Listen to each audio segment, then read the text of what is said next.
Praise the Lord. കർത്താവിന് സ്തോത്രം. നിങ്ങൾക്ക് എല്ലാവർക്കും കർത്താവ് യേശുക്രിസ്തുവിന്റെ നാമത്തിൽ സ്നേഹവന്ദനത്തെ അറിയിക്കുന്നു.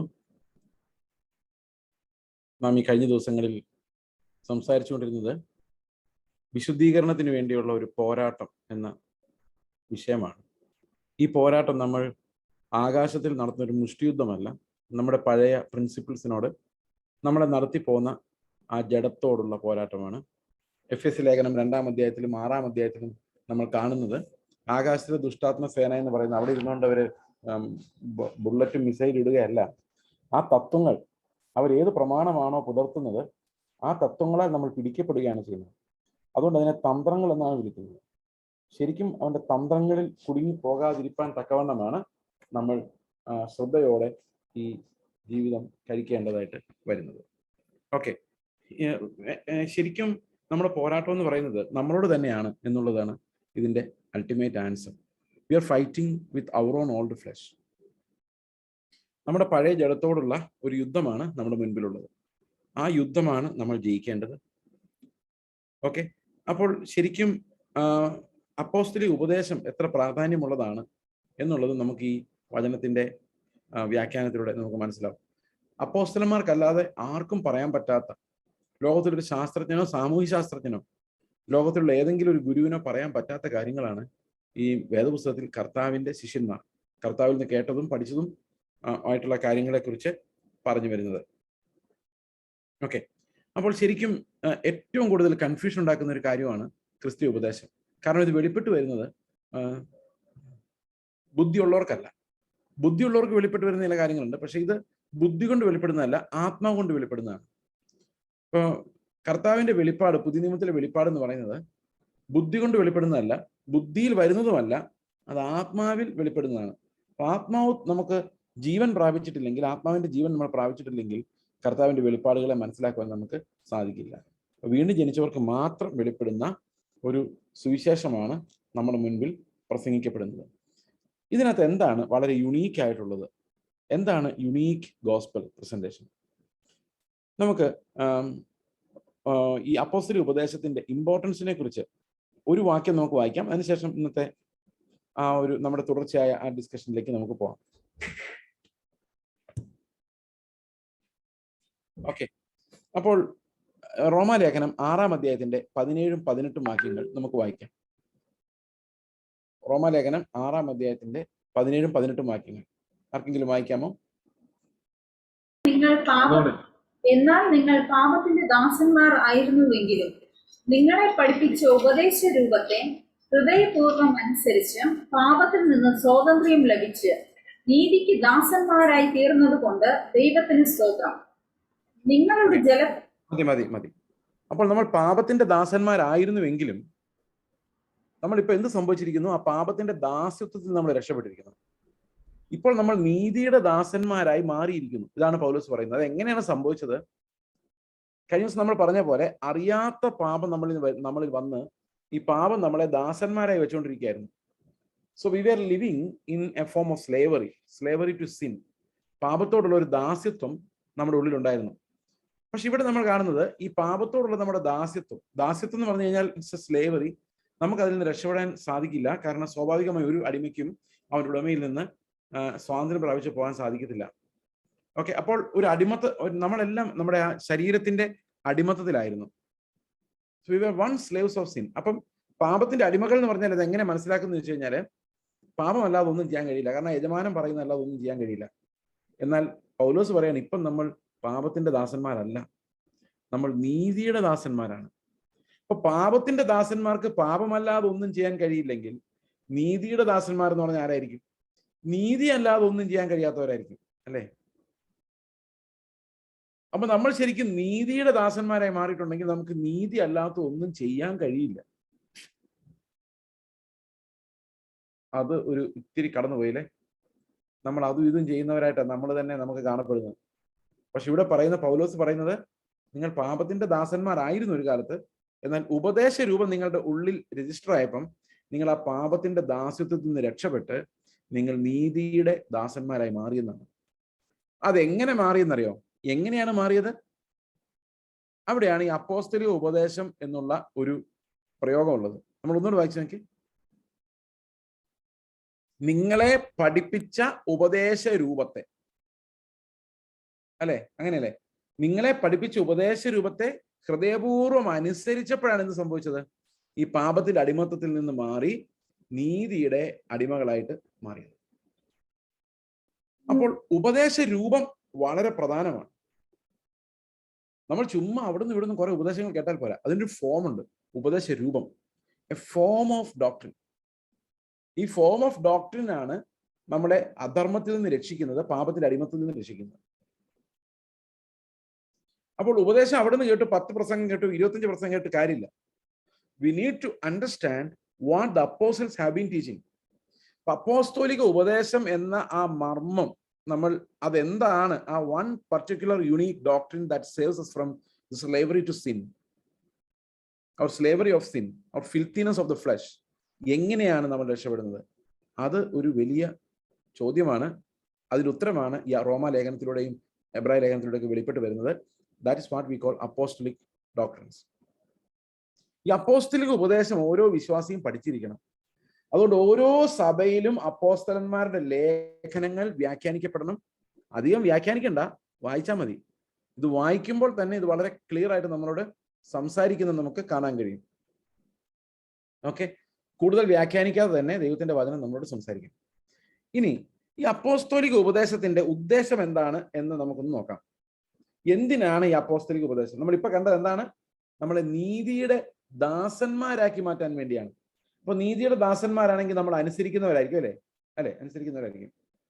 പക്ഷെ ഇത്രയും നേരം നമ്മൾ കണ്ടുകൊണ്ടിരുന്നത് എന്താ? നമുക്ക് അനുസരിക്കാനുള്ള കഴിവില്ല. പിന്നെ എങ്ങനെയാണ് നമ്മളെ നീതിയുടെ ദാസന്മാരാക്കി മാറ്റുന്നത്? നമുക്കതൊന്ന് നോക്കാം.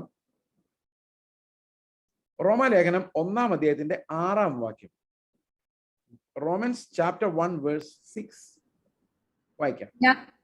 ഞങ്ങൾ അവന്റെ നാമത്തിനായി സകല ജാതികളുടെയിടയിൽ വിശ്വാസത്തിന് അനുസരണം വരുത്തേണ്ടതിന് കൃപയും അപ്പോസ്തലത്വവും പ്രാപിച്ചത്. കൃപയും അപ്പോസ്തലത്വവും പ്രാപിച്ചത്. അപ്പൊ വിശ്വാസത്തിന് അനുസരണം വരാൻ വേണ്ടിയാണ് എന്ത് സംഭവിച്ചത്? കൃപയും അപ്പോസ്തലത്വം പ്രാപിച്ചത്. അപ്പോൾ എന്തിനനുസരണം വരണം? വിശ്വാസത്തിന് അനുസരണം വരണം. നമ്മൾ സാധാരണ തെറ്റിദ്ധരിക്കുന്നത് എങ്ങനെ വെച്ച് കഴിഞ്ഞാൽ, നമ്മൾ രക്ഷിക്കപ്പെടുമ്പോൾ അത് വിശ്വാസമാണ്, പിന്നെ അത് പ്രവൃത്തിയാണ്. അപ്പോൾ ആദ്യം വിശ്വാസത്തിൽ തുടങ്ങിയിട്ട് പിന്നെ അത് പ്രവൃത്തികളിൽ അവസാനിക്കുന്ന ഒരു ഉപദേശമാണ് ഇന്ന് വ്യാപരിക്കുന്നതെങ്കിലും പൗലോസ് പറയുന്നത് വിശ്വാസത്തോടു കൂടി നിങ്ങൾ പ്രവൃത്തികൾ കൂട്ടിച്ചേർക്കണമെന്നല്ല, വിശ്വാസത്തിന് തന്നെ ഒരു അനുസരണം ഉണ്ടാകണം. That means the faith has to produce fruit of obedience. അനുസരണത്തിന്റെ ഫലം എവിടെ നിന്നുണ്ടാകണം? അത് വിശ്വാസത്തിൽ നിന്നുണ്ടാകണം. ഓക്കെ, ഇനി റോമാലേഖനം 16:24 വായിച്ചു നോക്കി. റോമാലേഖനം 16:24.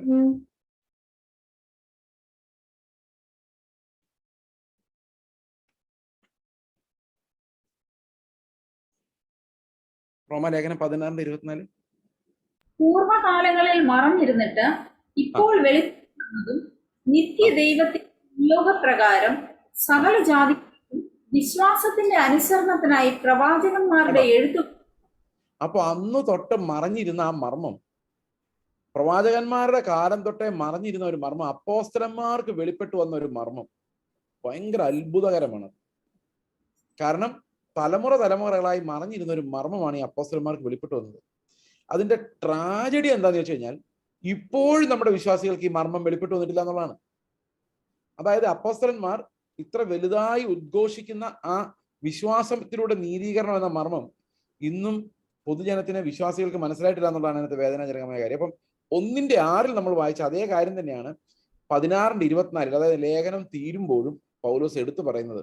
സുവിശേഷ പ്രസംഗത്തിന്റെ ഉദ്ദേശം കുറെ ആളുകളെ വിശ്വാസികളാക്കി മാറ്റുക എന്നതല്ല, സകല ജാതികളിലും ഒരു നീതി ഉണ്ടാകാൻ വേണ്ടിയാണ്, നീതിയുടെ ദാസ്യത്വം ഉണ്ടാകാൻ വേണ്ടിയാണ്. നമ്മളെല്ലാവരും നമ്മുടെ പ്രവൃത്തികളാൽ കൽപ്പനകളെ അനുസരിക്കുന്ന ആ അനുസരണമല്ല, വിശ്വാസത്തിന്റെ അനുസരണം നമ്മളിൽ ഉണ്ടാകേണ്ടതിനാണ്. ഓക്കെ, വിശ്വാസത്തിന്റെ അനുസരണം. ഇതെന്താണ് ഇത് തമ്മിലുള്ള വ്യത്യാസം? കൽപ്പനകളുടെ അനുസരണവും വിശ്വാസത്തിന്റെ അനുസരണവും തമ്മിലുള്ള വ്യത്യാസം എന്താണ്? റോമാലേഖനത്തിന്റെ തന്നെ 1-ാം അധ്യായത്തിന്റെ 16ഉം 17ഉം വാക്യങ്ങൾ നമുക്ക് വായിക്കാം. 16ഉം 17ഉം. സുവിശേഷത്തെ കുറിച്ച് എനിക്ക് ലജ്ജയില്ല. വിശ്വസിക്കുന്നവനും ആദ്യം യഹൂദനും പിന്നെ യവനനും അത് രക്ഷയ്ക്കായി ദൈവശക്തിയാകുന്നുവല്ലോ. ഓക്കെ, അതിൽ അപ്പൊ സുവിശേഷത്തെ കുറിച്ച് എനിക്ക് ലജ്ജയില്ല. എന്തുകൊണ്ട് ലജ്ജയില്ല? എന്തുകൊണ്ട് ലജ്ജയില്ലാതെ? ന്യായപ്രമാണം യഹൂദന്മാർക്ക് മാത്രമേ പറ്റുള്ളൂ. ഓക്കെ, എന്നാൽ സുവിശേഷം യവനെയും യവനനെയും രക്ഷിക്കാനുള്ള ദൈവത്തിന്റെ ശക്തിയാണ്. അതുകൊണ്ട് ഇത് പറയുന്നതിൽ ഒന്നും ലജ്ജിക്കേണ്ട കാര്യമില്ല. ഒരുത്തന്റെ വീടിന് തീ പിടിച്ചുകൊണ്ടിരിക്കുമ്പോൾ തീ പിടിച്ചേ രക്ഷപ്പെട്ടോ എന്ന് പറയുന്നതിന് എന്തെങ്കിലും നാണം വേണോ? ഒരാവശ്യമില്ല.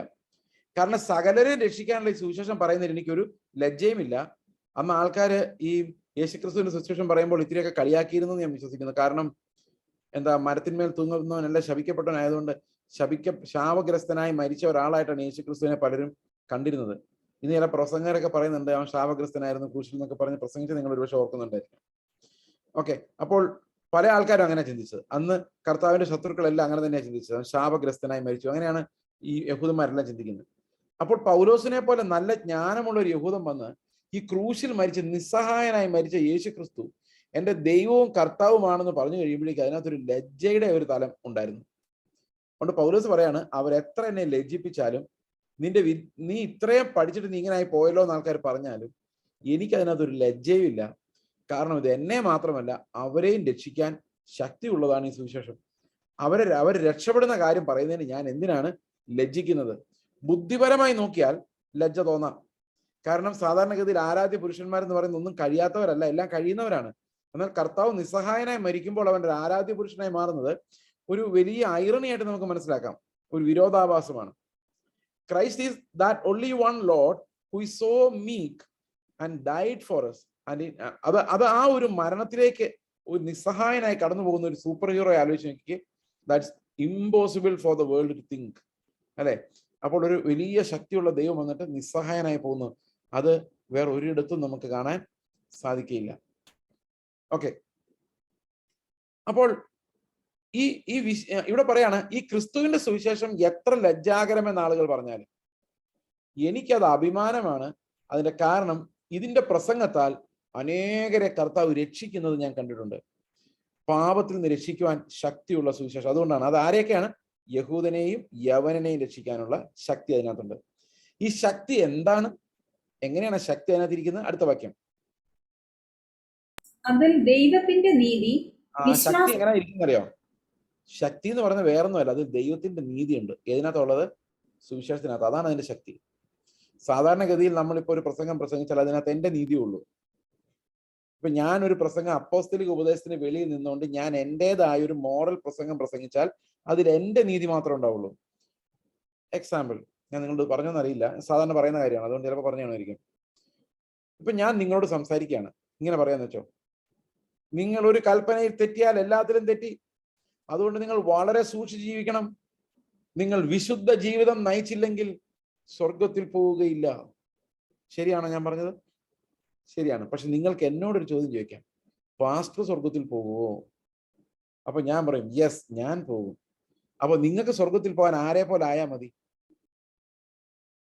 ഒന്ന് ആലോചിച്ച് നോക്കി. ആരെ പോലെ ആയാൽ മതി? എന്നെ പോലെ ആയാൽ മതി, അല്ലേ? അപ്പൊ ആരാ നിങ്ങൾ ഇനി അനുഗമിക്കുന്ന പുതിയ ക്രിസ്തു? സ്വർഗത്തിൽ പോകാൻ ആര് മതി? കണ്ടോ, വിശുദ്ധിയുടെ പ്രസംഗം പറഞ്ഞ എല്ലാവരും പ്രോസ്പെരിറ്റി പറഞ്ഞ് മടുത്തപ്പോഴാണ് വിശുദ്ധിയുടെ ആയിട്ട് ഞാൻ അറിഞ്ഞത്. പക്ഷെ പറഞ്ഞു വന്നപ്പോ എന്ത് സംഭവിച്ചു? അപ്പോസ്തലിക ഉപദേശം പറയാഞ്ഞുകൊണ്ട് ഇത് എന്തായി മാറി? ഇത് വേറൊരു ഇടർച്ചക്കല്ലായി മാറി. അത് വേറൊരു ക്രിസ്തുവിനെ ഉണ്ടാക്കി. ഒന്ന് ആലോചിച്ച് നോക്കി.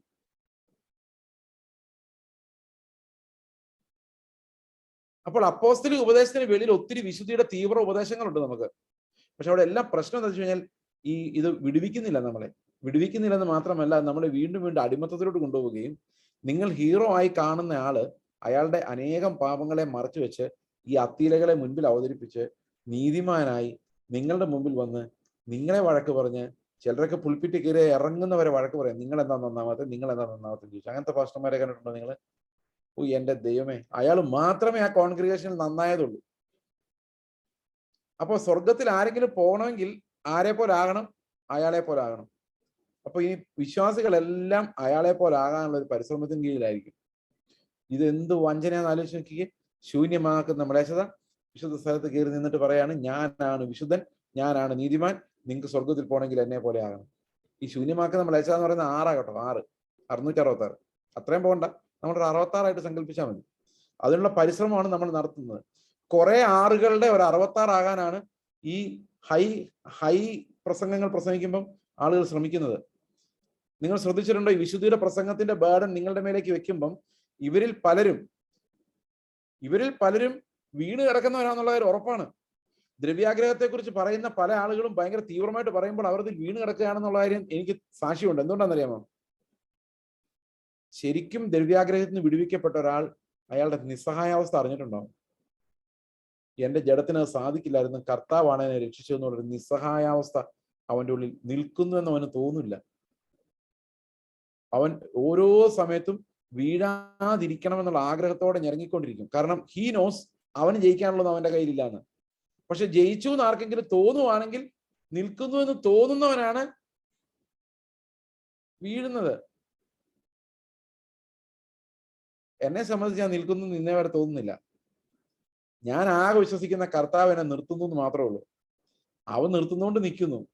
കർത്താവ് അങ്ങ് മാറിയാൽ ഞാൻ എല്ലാ പാവവും ചെയ്യാൻ മാത്രം അശുദ്ധനായ ഒരു മനുഷ്യനാണ്. പക്ഷെ ക്രിസ്തു എന്നിലുള്ളതുകൊണ്ടാണ് ഞാൻ എന്ത് ചെയ്യുന്നത്? ഈ നീതിയിലേക്ക് നോക്കുന്നതും പോകുന്നതും ഓടുന്നതും എല്ലാം എൻ്റെ മഹത്വം മുഴുവൻ കർത്താവിനാണ്. അപ്പോൾ ഞാൻ രക്ഷപ്പെടണമെങ്കിലും നിങ്ങൾ രക്ഷപ്പെടണമെങ്കിലും ക്രിസ്തു അല്ലാതെ വേറെ വഴിയൊന്നുമില്ല, ആ സുവിശേഷം അല്ലാതെ വേറെ വഴിയൊന്നുമില്ല. അതുകൊണ്ട് അപ്പോസ്തലിക ഉപദേശത്തിന്റെ പാറ്റേണിലല്ലാതെ നമ്മൾ നീതിയെക്കുറിച്ച് പറഞ്ഞാലും വിശുദ്ധിയെക്കുറിച്ച് പറഞ്ഞാലും അതെല്ലാം സ്വയനീതിയായി മാറുകയുള്ളൂ. അവിടെ എല്ലാം മനുഷ്യൻ ഉയർത്തപ്പെടുകയുള്ളൂ. ദൈവത്തിന്റെ നീതിയിലേക്ക് പോകാൻ നമുക്ക് ആർക്കും കഴിയാതെ വരും. ക്ലിയർ ആണോ ഞാൻ പറഞ്ഞത്? അപ്പോൾ എന്തിനാണ് സുവിശേഷം? എന്തിനാണ് അപ്പോസ്തലത്വം? അപ്പോസ്തലത്വം എന്ന് പറയുന്നത് നമ്മളുടെ വിശ്വാസം, നമുക്ക് ലഭിച്ചിരിക്കുന്ന അതിവിശുദ്ധ വിശ്വാസത്തെ അനുസരണമാക്കി മാറ്റാൻ വേണ്ടിയാണ് ഈ അപ്പോസ്തലത്വം പൗലോസ് പ്രാപിച്ചിരിക്കുന്നത്. അപ്പൊ അപ്പോസ്തലന്റെ പണി എന്താണ്? To produce obedience of faith. കൃപയാലുള്ള ഒരു വീണ്ടെടുപ്പിനാൽ വരുന്ന അനുസരണം ഓരോ വിശ്വാസിയിൽ ഉളവാക്കാൻ വേണ്ടിയാണ് അപ്പോസ്തലന്മാർ കഠിനാധ്വാനം ചെയ്യുന്നത്.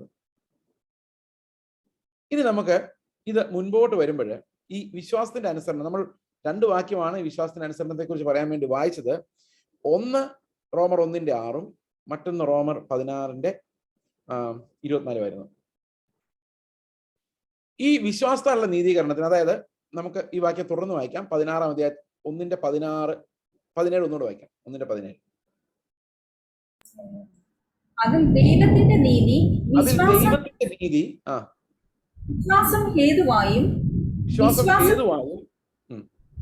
വിശ്വാസത്തിനായി കൊണ്ടും വെളിപ്പെടുന്നു.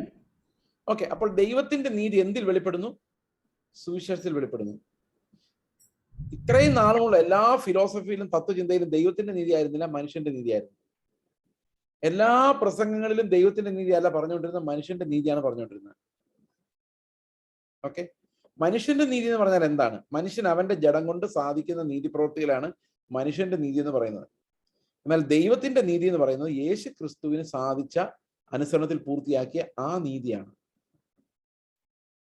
ഇതിലേതാണ് നമുക്ക് വേണ്ടത്? ഏതാണ് സ്വർഗത്തിന് വേണ്ട നീതീകരണം? By which standard shall we be justified? ഏത് നിലവാരം വെച്ച് വേണം എന്നെ നീതിമാൻ എന്ന് വിളിക്കാൻ? ഏത് നിലവാരം വെച്ച് വേണം? ക്രിസ്തുവിന്റെ നിലവാരം വെച്ച് വേണോ, അതോ ഒരു മനുഷ്യന് പറ്റുന്നതിന്റെ മാക്സിമം മതിയോ? ഓക്കെ, അപ്പോൾ വിശ്വാസത്തിന് അനുസരണം, ആ വാക്യം എങ്ങനെയാണ്? ഈ രക്ഷിക്കാനുള്ള ശക്തി എന്ന് പറയുന്നത് അവന്റെ നീതിയിലാണ്. ആ നീതി എന്തുകൊണ്ടാണ് ഇത്ര ശക്തിയുള്ളതായി മാറിയെന്ന് വെച്ച് കഴിഞ്ഞാൽ അത് പ്രവൃത്തികളാലല്ല വെളിപ്പെട്ടു വന്നത്. പിന്നെ എങ്ങനെയാണ്? വിശ്വാസം ഹേതുവായും വിശ്വാസത്തിനായി കൊണ്ടുമാണ് വെളിപ്പെട്ടു വന്നത്. ഇതൊരു പക്ഷേ മനസ്സിലാക്കാൻ ഒരു ഇല്ലസ്ട്രേഷൻ ആവശ്യമായിരിക്കാം. നമുക്കറിയാം, ലോകത്തിൽ ആരെ പോലെ ആകണമെങ്കിലും, നേരത്തെ പ്രസംഗിച്ച ആ പാസ്റ്ററെ പോലെ ആകണമെങ്കിലും, നേരത്തെ പ്രസംഗിച്ച എന്ന് ഉദ്ദേശിച്ച് ഇതിനു മുമ്പ് ഞാൻ പറഞ്ഞു ആ പാസ്റ്ററെ പോലെ ആകണമെങ്കിലും നമ്മളെ അവർ നിർബന്ധിക്കുന്നത് പ്രവൃത്തികൾ ചെയ്യാൻ വേണ്ടിയാണ്. സമ്മതിച്ചോ? ശരിയല്ലേ? ആ പാസ്റ്റർ വിശുദ്ധ ജീവിതത്തെ എങ്ങനെയാണ് മനസ്സിലാക്കിയേക്കുന്നത്? പ്രവൃത്തികളായിട്ടാണ് മനസ്സിലാക്കിയേക്കുന്നത്. നമ്മളിൽ പല ആൾക്കാരും വിശുദ്ധീകരണത്തെ കുറിച്ച് പ്രവൃത്തികളായിട്ടാണ് കാണുന്നത്. എന്നാൽ വിശുദ്ധീകരണം പ്രവൃത്തികളല്ല. വിശുദ്ധീകരണത്തിന്റെ ഫലമാണ് പ്രവൃത്തികൾ. നമ്മൾ പ്രവർത്തിച്ച് വിശുദ്ധരാവുകയല്ല, ആത്മാവിന്റെ വിശുദ്ധീകരണം പ്രാപിച്ച് അനുസരണം കാണിക്കുകയാണ്. തിരിച്ചാണ്. നമ്മൾ അനുസരിക്കുന്നത് വിശുദ്ധരാകാൻ വേണ്ടിയല്ല, നമ്മൾ വിശുദ്ധരായതുകൊണ്ടാണ്. മനസ്സിലായോ? പ്രവർത്തിച്ചല്ല വിശുദ്ധരാകുന്നത്. ദൈവം ആത്മാവിൽ നമുക്ക് തരുന്ന വിശുദ്ധീകരണമാണ് നമ്മളെ അനുസരണത്തിലേക്ക് നയിക്കുന്നത്. അപ്പൊ നമ്മൾ ഇപ്പോൾ കണ്ടത് എന്താണ്? വിശ്വാസത്തിന് അനുസരണം വരണം. ഞാനിത് ഇങ്ങനെ ഒന്ന് എക്സ്പ്ലെയിൻ ചെയ്ത് കാണിക്കാം. Okay,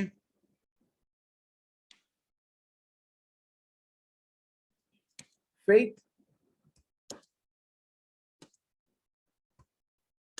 obedience. ഇന്ന് എക്സ്പാൻഡ് ചെയ്യാം. faith, justification, sanctification, obedience.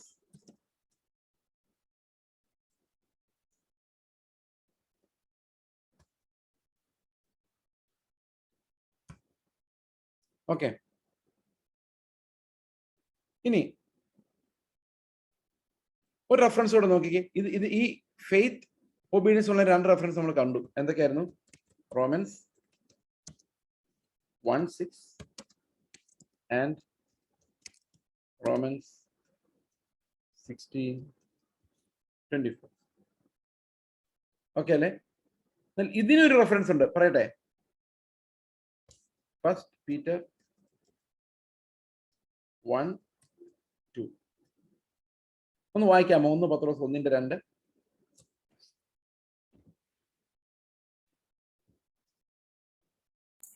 പരദേശികളും പിതാവായ ദൈവത്തിന്റെ മുന്നറിവിനൊത്തവണ്ണം ആത്മാവിന്റെ വിശുദ്ധീകരണം പ്രാപിച്ച് അനുസരണം എന്ത് പ്രാപിച്ച്?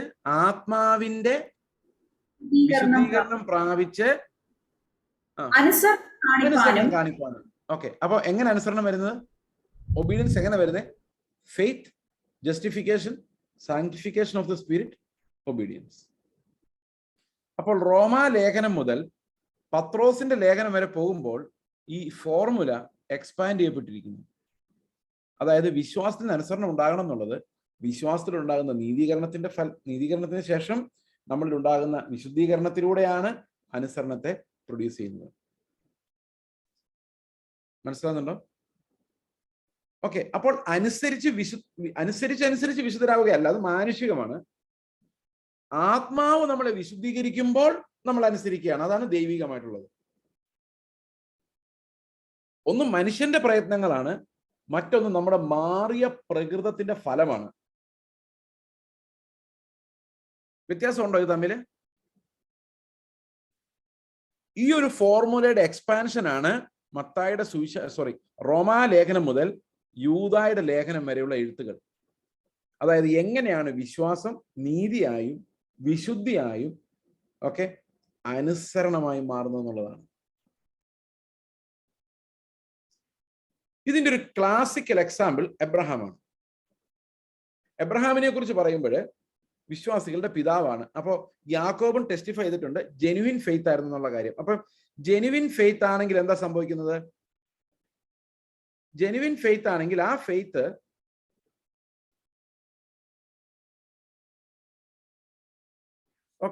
genuine faith produces works. Obedience, you will write obedience. Genuine faith produces obedience. അതാരാ പറഞ്ഞേക്കുന്നത്? ജെയിംസിന്റെ ലേഖനത്തിൽ, നമുക്ക് യാക്കോബിന്റെ ലേഖനത്തിൽ നമുക്ക് അതാണ് കാണാൻ പറ്റുന്നത്. ഇതിന്റെ ഏറ്റവും വലിയ എക്സാമ്പിൾ അബ്രഹാമാണ്. പഴയ നിയമത്തിൽ അനേകം വിശുദ്ധന്മാർക്ക് വിശ്വാസം ഉണ്ടായിരുന്നെങ്കിലും അതിൽ എക്സാമ്പിൾ ആയിട്ട് നമ്മളെ കാണിച്ചിരിക്കുന്ന എബ്രഹാമിന്റെ ജീവിതമാണ്. എങ്ങനെയാണ് എബ്രഹാം വിശ്വാസത്താൽ മാത്രമായിട്ട് നീതീകരിക്കപ്പെട്ടത് നമുക്കൊന്ന് നോക്കാം. ഓക്കെ, റോമാലേഖനം 4-ാം അധ്യായത്തിലാണ് എബ്രഹാം എങ്ങനെയാണ് അനുസരിച്ചത് എന്ന് നമ്മൾ കാണുന്നത്. ഓക്കെ, ഇത് ചിലപ്പോൾ നമ്മൾ ആദ്യം വായിക്കുമ്പോൾ ഇത്തിരി വിഷമമൊക്കെ തോന്നുമായിരിക്കാം, പക്ഷെ കുറച്ചൊന്ന് ശ്രദ്ധിച്ചാൽ അതിന്റെ അർത്ഥം മനസ്സിലാവും. ഓക്കെ, 4-ാം അധ്യായത്തിന്റെ 1-ാം വാക്യം. എന്നാൽ പൂർവ്വപിതാവായ എബ്രഹാം ജഡപ്രകാരം എന്തു പ്രാപിച്ചു എന്ന് പറയേണ്ടു. ഓക്കെ, എന്ത് പ്രാപിച്ചു നമ്മൾ പറയേണ്ടത്? എബ്രഹാം പ്രവൃത്തിയാൽ നീതീകരിക്കപ്പെട്ടുവെങ്കിൽ അവന് പ്രശംസിപ്പാൻ സംഗതിയുണ്ട്, ദൈവസന്നിധിയിൽ ഇല്ലതാണ്. അപ്പൊ എബ്രഹാം ചെയ്ത പ്രവൃത്തിയാണെങ്കിൽ എബ്രഹാമിന് തീർച്ചയായിട്ടും അതിനകത്ത് അഭിമാനിക്കാം, അല്ലെ? അതുകൊണ്ടാ ഈ പാസ്റ്റർമാര് സ്റ്റേജിൽ നിന്നുകൊണ്ട് പറയുന്നത് എന്താ, നിങ്ങൾ വിശുദ്ധ ജീവിതം നയിച്ചില്ല, ഞാൻ രക്ഷിക്കപ്പെട്ട അന്ന് മുതൽ വിശുദ്ധിക്കും വേർപാടിനും വേണ്ടി പോരാടുന്ന, അങ്ങനെയൊക്കെ വലിയ ഗമ കാണുന്നത് എന്തുകൊണ്ടാണെന്നറിയോ? അവന് പ്രശംസിക്കാൻ വകയുണ്ട്. കാരണം എന്താ? അത് പ്രവൃത്തികളാലാണ്. അപ്പൊ ഞാൻ പ്രവൃത്തികളാൽ ഒരു വിശുദ്ധി നേടുവാണെങ്കിൽ അതിന്റെ പ്രശംസ എനിക്ക് എടുക്കാം, കാരണം ദാറ്റ്സ് മൈ വർക്ക്. മനസ്സിലായോ? അപ്പൊ ദൈവം എന്നെ അതിന്റെ പേരിൽ അംഗീകരിക്കുകയാണെങ്കിൽ ദൈവം എന്നോട് കൃപ കാണിക്കുകയല്ല, ദൈവം എനിക്ക് കടം കൂലി തരികയാണ്. അതായത് ഞാൻ അനുസരിച്ചതിന് ദൈവം എനിക്ക് പ്രതിഫലം തരികയാണ്, അല്ലാതെ എന്നോട് കൃപ കാണിക്കുകയല്ല. കാരണം എന്താ? ഞാൻ അധ്വാനിച്ച് സമ്പാദിച്ചതാണ് നിധി, പ്രവൃത്തികളാലാണ്. അങ്ങനെ ഇവിടെ പറയുന്നത്. എബ്രഹാം പ്രവൃത്തികളാൽ നീതീകരിക്കപ്പെട്ടെങ്കിലും പ്രശംസിപ്പാൻ സംഗതിയുണ്ട്, ദൈവസന്നിധിയിൽ അത് നടക്കുകയില്ല. തിരുവെഴുത്ത് എന്ത് പറയുന്നു? എബ്രഹാം ദൈവത്തെ വിശ്വസിച്ചു, അതവന് നീതിയായി കണക്കിട്ടു എന്ന് തന്നെ. അപ്പൊ എബ്രഹാം എങ്ങനെ നീതീകരിക്കപ്പെട്ടെന്ന പൗലോസ് പറയുന്നത്? It was only by faith. ഇനി 4-ാം വാക്യം, പ്രവൃത്തിയാൽ ഒരുത്തൻ നീതീകരിക്കപ്പെടാൻ ശ്രമിക്കാന്ന് വിചാരിച്ചോ, അവൻ പ്രവൃത്തിക്കാണ്, അധ്വാനിക്കാണെന്ന് വിചാരിച്ചോ, അവന്റെ കൂലി കണക്കിടുന്നത് കൃപയായിട്ടല്ല, കടമായിട്ടത്രേ. ഇപ്പൊ ഞാൻ ഓസ്ട്രേലിയയിൽ വന്ന് നിങ്ങളുടെ ആരുടെയെങ്കിലും ഒരു പണി ചെയ്തു തന്നെന്ന് വിചാരിച്ചു. ഓക്കെ, എന്ത് പണിക്കാണ് നിങ്ങൾ സാധാരണ ആളെ വിളിക്കുന്നത്? Plumbing, electrical work. ഓക്കെ, ഞാനാണ് നിങ്ങളുടെ പ്ലംബർ എന്നോ ഇലക്ട്രീഷ്യൻ എന്നോ വിചാരിച്ചു. അവിടുത്തെ കൂലിയൊന്നും എനിക്കറിയത്തില്ല, ഈ പണിയും എനിക്കറിയത്തില്ല. അപ്പൊ പിന്നെ കൂലി അന്വേഷിച്ചിട്ട് കാര്യമില്ല, ഏതെല്ലാം വഴിക്ക് നമ്മളില്ല. എന്നാലും ഒരു എക്സാമ്പിൾ ആയിട്ട് വിചാരിച്ചാൽ മതി. ഓക്കെ, വൈകിട്ട് പോകാൻ നേരത്ത് 5 മണിയായി, പണിയെല്ലാം കഴിഞ്ഞ് ഞാൻ ഇറങ്ങുന്നു. പാസ്റ്റർ എൻ്റെ കയ്യിൽ എത്ര ഡോളർ തരുമായിരിക്കും? എന്തെങ്കിലും ആട്ടെ, ഒരു $100 കിട്ടുമോ? ഇല്ല, ആണെന്ന് വിചാരിച്ചോ. ഒരു കഥയ്ക്കൊരു സമാധാനം. ഈ $100 എൻ്റെ കയ്യിൽ തന്നിട്ട് പറയാണ് കൃപയാന്ന് വിചാരിച്ചാൽ മതി എന്ന് പറഞ്ഞ് ഞാൻ എന്ത് പറയും? കൃപയോ? രാവിലത്തെ വൈകിട്ട് വരുന്നത് ഞാൻ അധ്വാനിച്ച് എൻ്റെ ചോര നീരായി എല്ലാം ആവിയായി അവസാനം വരുന്ന ഒരു $100 തന്നിട്ട് കൃപയാണോ? അപ്പൊ ഞാൻ അധ്വാനിച്ചതിന്റെ കണക്ക് എന്തി? ഓക്കെ, അപ്പോൾ അധ്വാനിക്കുന്നവന് കൂലി കൊടുക്കുന്നത് കടമാണ്. കാരണം ഞാൻ ആ ചർച്ചിൽ നിന്ന് പാസ്റ്റർ വീട്ടിൽ നിന്ന് ഇറങ്ങിക്കഴിഞ്ഞാൽ പാസ്റ്റർ എനിക്ക് $100 കടമാണ്. ശരിയല്ല ഞാൻ പറഞ്ഞ്? അപ്പൊ കടം വീട്ടുക ചെയ്യുന്നേ പാസ്റ്റർ. ശരിക്കും കൃപയല്ല, അത് കടമാണ്. നമ്മൾ പ്രവർത്തിച്ചിട്ടാണ് രക്ഷ നേടുന്നതെങ്കിൽ നമ്മളെ കർത്താവ് രക്ഷിക്കുന്നത് കൃപയല്ല, പിന്നെ എന്താണ്? അത് ഇത്ര മിടുക്കനായ, അനുസരണയുള്ളവനായ, നീതിമാനായ, വിശുദ്ധനായ, പരീശനായ ചേസിനുള്ള ഒരു അഭിനന്ദനമാണ്, ഒരു റിവാർഡാണ്. ദൈവം എന്നോട് അനുസരിച്ചാനുള്ള കടം വീട്ടുകയാണ്. ഓ, എൻ്റെ മോനെ നീ അനുസരിച്ചല്ലോ, വേറെ ആരും അനുസരിച്ചില്ല, നീ എന്നെ സഹായിച്ചു, ഇല്ല ഞാൻ നീതിമാന്മാരില്ല അത് ചുറ്റിപ്പോയനെ എന്ന് പറഞ്ഞ കർത്താവ് എനിക്ക് തരുന്നതല്ല രക്ഷ. നമ്മൾ ഈ പാട്ട് പാടുമ്പോൾ പലപ്പോഴും പാടാറുണ്ട്, അവൻ ആർക്കും കടക്കാരനല്ല എന്ന് പറഞ്ഞാൽ അർത്ഥം, ഈ ഞാൻ കുറെ പണി കർത്താവിന് വേണ്ടി ചെയ്തിട്ടുണ്ട്, ഇലക്ട്രിക്കൽ വർക്കും പ്ലംബിംഗ് വർക്കും ഒക്കെ ചെയ്തിട്ടുണ്ട്, പ്രതിഫലം അങ്ങനെ കാര്യമായിട്ട് കർത്താവ് തന്നിട്ടില്ല. എന്നിട്ട് ഞാൻ പറയാണ്, എനിക്ക് ദൈവം ഇപ്പൊ കടപ്പെട്ടിരിക്കുകയാണ്, കാരണം ഇത്ര അധ്വാനിച്ചാൽ കുറെ കൂലി തരേണ്ടതാണ്, എനിക്കൊന്നും കിട്ടിയിട്ടില്ല. അപ്പൊ ഞാൻ പാടിക്കൊണ്ട് നടക്കുക, അവൻ ആർക്കും കടക്കാരനല്ല എന്ന് പറഞ്ഞാൽ എന്തിനാ പാടുന്നറിയോ? പുകഴ്ത്തി പറഞ്ഞാലെങ്കിലും ഈ കടം കർത്താവ് തരാനുള്ളത് തന്നു തീർക്കുമെന്ന് വിചാരിച്ച. അപ്പം കൃപയാണോ പ്രാപിക്കുന്നത്, കടമാണോ പ്രാപിക്കുന്നത്? കടം കൊടുത്തിട്ട്, ദൈവത്തിന് കടം കൊടുത്തിട്ട് തിരിച്ചു വാങ്ങിക്കുകയോ ചെയ്യുന്നത്? ഒന്ന് ശ്വാസം വലിച്ചു വിടട്ടെ, അല്ലേ?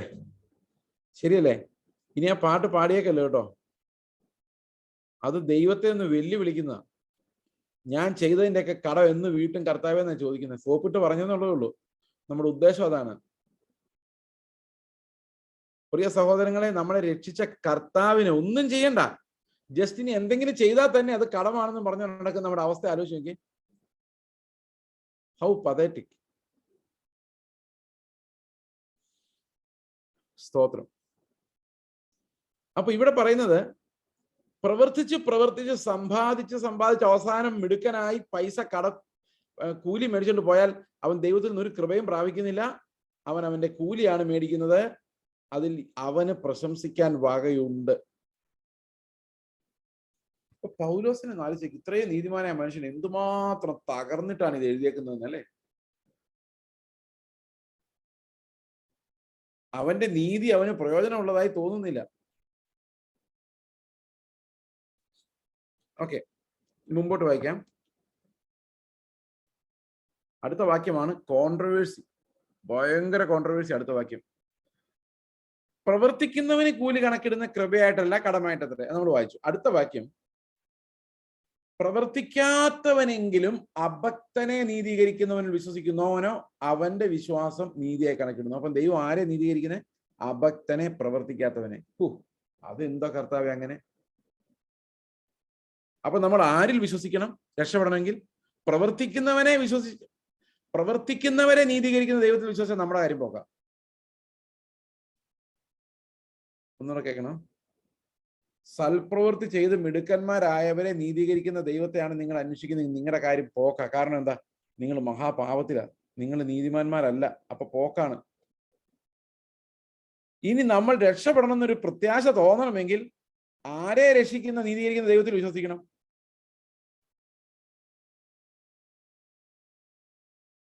അഭക്തനെ നീതീകരിക്കും ദൈവമെങ്കിൽ മാത്രമേ എനിക്കൊരു പ്രയോജനം ഉണ്ടാവുള്ളൂ. ഈ മിടുക്കന്മാരെ ആ ദൈവം നീതീകരിക്കുന്നെങ്കിൽ എന്റെ കാര്യം പോക്കാം.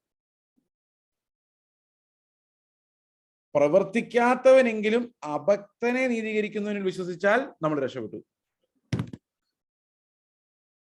ചുമ്മാതാണ് ഇവിടെ ഹൈപ്പർ ഗ്രേസുകാരുണ്ടായത്. ഇങ്ങനെയൊക്കെ വാക്യത്തിൽ പൗലോസ് എഴുതി വെച്ചാൽ പിന്നെ ഹൈപ്പർ ഗ്രേസുകാർ ഉണ്ടാവില്ല. ഇത് എത്ര പ്രാവശ്യം വായിച്ചാലും മനസ്സിലാകുന്നു. ഇതെന്താ പറഞ്ഞിരിക്കുന്നത്? ശരിക്കും നീതീകരണം പ്രാപിച്ച ഒരാൾക്ക് എന്ത് ചെയ്താലും ചെയ്തും തോന്നില്ല. കർത്താവിന് മുമ്പ് ചെയ്ത് മതിയായും തോന്നില്ല. അവൻ എപ്പോഴും അവനെ കാണുന്നു, അയ്യോ ഞാൻ അഭക്തൻ, അയ്യോ ഞാൻ ഒന്നും ചെയ്തിട്ടില്ല കർത്താവേ എന്നാണ് ഒരാൾക്ക് തോന്നുന്നത്. അപ്പൊ അങ്ങനെയുള്ള ഒന്നും ചെയ്യാത്ത എന്നെ നീതീകരിക്കാൻ മാത്രം കർത്താവിനോട് കരുണയുണ്ടെന്ന് ഞാൻ വിശ്വസിക്കുമ്പോൾ,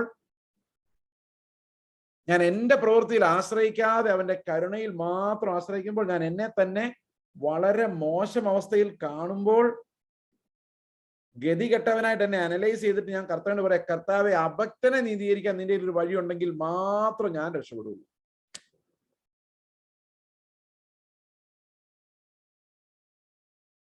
ഓ മൈ ഗോഡ്, എനിക്കിത് വായിക്കുമ്പോൾ ഇപ്പോഴും ഭയങ്കര സന്തോഷമാണ്. അല്ലെങ്കിൽ ഞാൻ എന്നാ ചെയ്തേ? അഭക്തരെ ദൈവം നീതീകരിക്കുന്നില്ലായിരുന്നെങ്കിൽ എന്റെ കാര്യം പോക്കാൻ. നീതിമാന്റെ നീതിപ്രവൃത്തി നോക്കിയാണ് കർത്താവ് രക്ഷിക്കുന്നതെങ്കിൽ നിങ്ങളെല്ലാം അകത്ത് ഞാൻ പുറത്തുപോയ ഒരു പക്ഷേ. ഇപ്പൊ അഭക്തനെ ദൈവം നീതീകരിക്കുന്നതുകൊണ്ട് ഞാൻ നിങ്ങളുടെ മുമ്പിൽ ഒന്ന് ഇങ്ങനെ പ്രസംഗം അടിച്ചു വിടുക.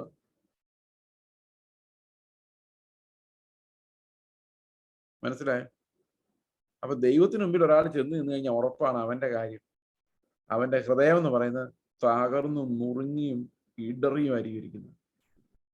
കാരണം അവനറിയാം ഞാൻ എത്ര നിമിർന്നു നിന്നാലും ദൈവത്തെ പ്രസാദിപ്പിച്ചിട്ടില്ലെന്നും ദൈവം അവനോട് കരുണ മാത്രമാണ് അവനെ നിർത്തിയിരിക്കുന്നതെന്നും വിശ്വസിക്കുന്ന ഒരാൾക്ക് മാത്രമേ. മനസ്സിലായോ? ഇതൊന്നും പ്രവർത്തിക്കാതെ കിടന്നുറങ്ങുന്നവരെ കുറിച്ചല്ല, ആത്മീക ദാരിദ്ര്യം അനുഭവിക്കുന്നവരെ കുറിച്ചാണ് ഇത് പറയുന്നത്. ആത്മാവിൽ ദരിദ്രരായവർ ഭാഗ്യവാൻ എന്നും പറഞ്ഞുകൊണ്ടാണ് കർത്താവ് പഠിപ്പിക്കാൻ തുടങ്ങിയത്. അതുവരെ ദരിദ്രനല്ലായിരുന്നു. ഇത് കേട്ടാൽ പിന്നെ ദരിദ്രനാകാതിരിക്കുവോ?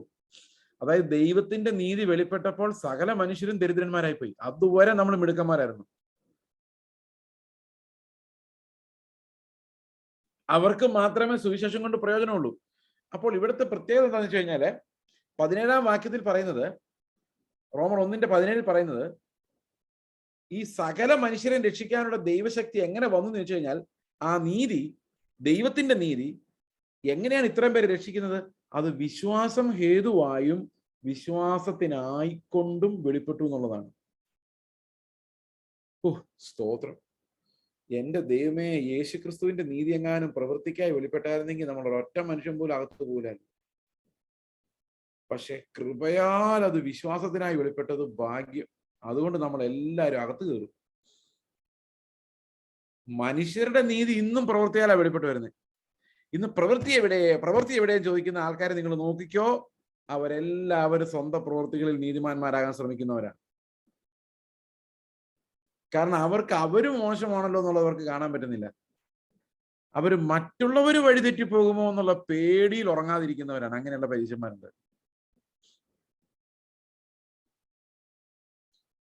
ഓക്കെ, ഈ മിഷണറിമാരെ സപ്പോർട്ട് ചെയ്യുന്ന ആൾക്കാരെ പറഞ്ഞ് ഞാൻ കേട്ടിട്ടുണ്ട്, അവരധികം കൊടുക്കില്ല. ഇപ്പൊ നോർത്ത് ഇന്ത്യയിലൊക്കെ മിഷൻ സപ്പോർട്ട് ചെയ്യാൻ അയക്കുന്ന എത്ര 2000 രൂപ, 5000 രൂപ, ചിലപ്പോൾ 1000 രൂപയൊക്കെ. ഞാൻ അല്ലെങ്കിൽ തമിഴ്നാട്ടിലൊക്കെ പല മിഷണറിമാരെയും അവരുടെ ഏജൻസികളൊക്കെ സപ്പോർട്ട് ചെയ്യുന്ന 1000 രൂപ, 1500 രൂപ.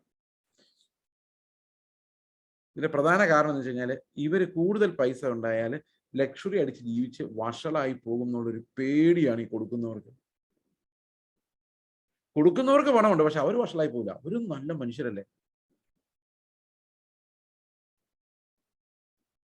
ഇനി മിഷണറി എങ്ങാനും വഴിതെറ്റി പോയാലോ എന്നുള്ളൊരു ടെൻഷനും വിഷമവും കാരണമാണ് ഈ പൈസ കൊടുക്കുന്നവർക്ക് എല്ലാം ഒരു ആങ്സൈറ്റി. എന്റെ പൈസ കൊണ്ടുപോകുന്നവൻ നേരെയാണോ?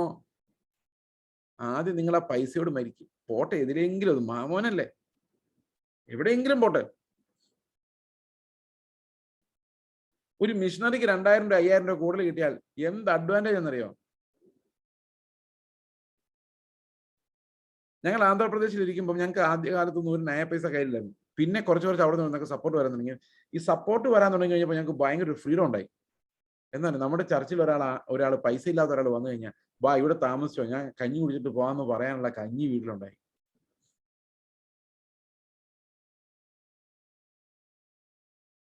ചുറ്റും മുഴുവൻ ദരിദ്രവാസികളുടെ ശുശ്രൂഷിക്കാൻ പോകുന്ന ആളും ദരിദ്രവാസി.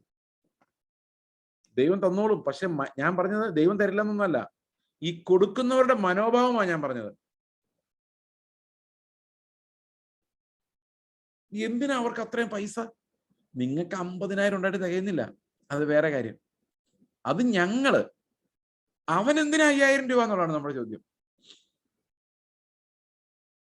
കേൾപ്പാൻ ചെവിയുള്ള സകല മനുഷ്യരും ഇത് കേൾക്കട്ടെ എന്ന് ഞാൻ ആഗ്രഹിക്കുന്നു. നമ്മൾ മറ്റുള്ളവരെ വിധിക്കാൻ വേണ്ടി, മറ്റുള്ളവരെ നന്നാക്കാൻ വേണ്ടി, ഇനി അവരെങ്ങാനും തെറ്റിപ്പോയാലോ എന്നുള്ള ടെൻഷനില് രാത്രി പകലിരുന്ന് പ്രാർത്ഥിക്കുന്നവരെ നിങ്ങൾ തെറ്റിക്കിടക്കുന്ന ആദ്യം നിങ്ങൾ കണ്ടാൽ നിങ്ങളുടെ പ്രാർത്ഥന നിങ്ങൾ നിർത്തി നിങ്ങൾ നിലവിളിക്കാൻ തുടങ്ങും. കാരണം ഇത് മറ്റുള്ളവരെ നന്നാക്കാൻ വേണ്ടിയുള്ള പരാക്രമം അവസാനിപ്പിച്ചാൽ മാത്രം നമ്മൾ രക്ഷപ്പെടൂ. ഇത് വഴി നീള ഉപദേശം, നാട് നീള ഉപദേശം, പക്ഷെ നമുക്കൊന്നും മാറാൻ പറ്റുന്നില്ല. ഇതാണ് ഇന്നത്തെ അവസ്ഥ എന്ന് പറയുന്നത്. ഏതായാലും ദൈവത്തിന്റെ നീതി വെളിപ്പെട്ടപ്പോൾ, പ്രവൃത്തിക്കായിട്ടെങ്ങാനും വെളിപ്പെട്ടായിരുന്നെങ്കിൽ ആ യഹൂദന്മാര് നമ്മളെ കളിയാക്കി കൊന്നു നശിപ്പിച്ചേനെ. അവര് പ്രാക്ടീസ് ഉള്ള ആൾക്കാരല്ലേ, അവരപ്പൊ തന്നെ ഈ നീതിയെല്ലാം അനുസരിച്ചേനെ. നമ്മൾ എവിടെയോ കിടന്ന ജാതി ഇതുമെല്ലാം അനുസരിച്ച് തീർക്കാൻ പോകുന്നുണ്ട്. അപ്പൊ ആരെ രക്ഷിച്ചേനെ? ഈ മിടുക്കന്മാരായ ആൾക്കാരെ രക്ഷിച്ചേനെ. പ്രവൃത്തിയായുള്ള ഒരു നീതി ആയിരുന്നെങ്കിൽ. ജന്മനാ ചില ആൾക്കാർ ഭയങ്കര സൗമ്യനായിരിക്കും, അവരൊക്കെ സ്വർഗത്തിൽ പോയി. പ്രവൃത്തിയായിരുന്നെങ്കിൽ. മനസ്സിലായി? ഇപ്പൊ ഒരു കാരണം തെളിച്ചാൽ മറ്റേ കാരണം കാണിച്ചു കൊടുക്കാം. പല കാരണങ്ങളാൽ മറ്റേ കാരണം കാണിച്ചു കൊടുക്കാം. ഒന്ന്, സ്നേഹം കൊണ്ടാവണം എന്ന് ഒരു നിർബന്ധവും ഇല്ല. ഒന്ന്, തിരിച്ചടിച്ച ആൾക്കാർ കാണും, ഞാൻ ഇത്ര നാളും പ്രസംഗിച്ച് നടന്നതല്ലേ, തിരിച്ചടിക്കുന്ന മോശമല്ലേ എന്ന് വിചാരിച്ചടിക്കാത്തവരും, തിരിച്ചൊന്നടിച്ചാൽ ഇനി ഞാൻ 10 കൊള്ളുമെന്ന് പേടിച്ച് അടിക്കാതിരിക്കുന്നവരും.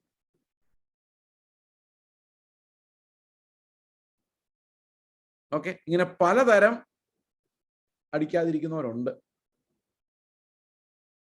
ഇതൊന്നും ആത്മീകമാണെന്ന് വിചാരിക്കരുത്. അതുകൊണ്ട് പ്രവൃത്തി എങ്ങനെയായി എന്നുള്ളതല്ല പ്രശ്നം, നമ്മുടെ അകത്ത് എന്ത് മാറ്റം ഉണ്ടായെന്നുള്ളതാണ് പ്രശ്നം.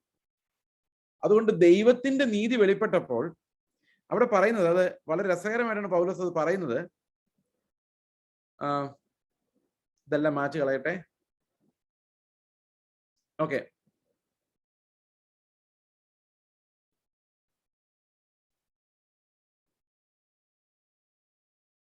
ഇത് ദൈവത്തിന്റെ നീതി. ഓക്കെ, ഈ വര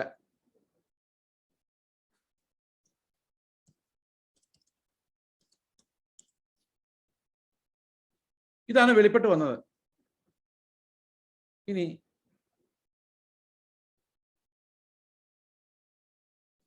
ഇത് മനുഷ്യന്റെ നീതി. വേറെ കളറിൽ കൊടുക്കായിരുന്നു അല്ലേ, മനുഷ്യനെ കാണിക്കാൻ വേണ്ടി.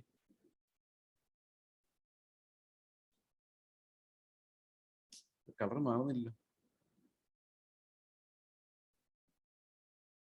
അങ്ങനെ തന്നെ ഇരിക്കട്ടെ.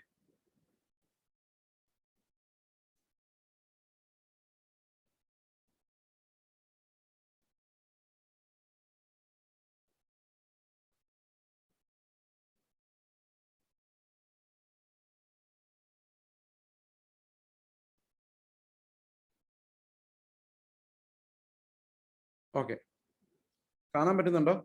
ഇത് മനുഷ്യന്റെ നീതി. ഓക്കെ, ഇനി മനുഷ്യനെ കുറെയൊക്കെ നന്നാവും കേട്ടോ. ഇവിടെ എത്താം, ഇവിടെ എത്താം, ഇവിടെ എത്താം. ഇങ്ങനെ പല വരകളുണ്ട്. ഞാൻ വരകൾ എക്സ്പ്ലെയിൻ ചെയ്യാം. ഞാനിങ്ങനെ എക്സ്പ്ലെയിൻ ചെയ്ത് യൂട്യൂബിൽ വീഡിയോ ഉണ്ട്. ഓക്കെ, മനുഷ്യന്റെ നീതി. ഇപ്പൊ ഇത് സാധാരണ മനുഷ്യൻ.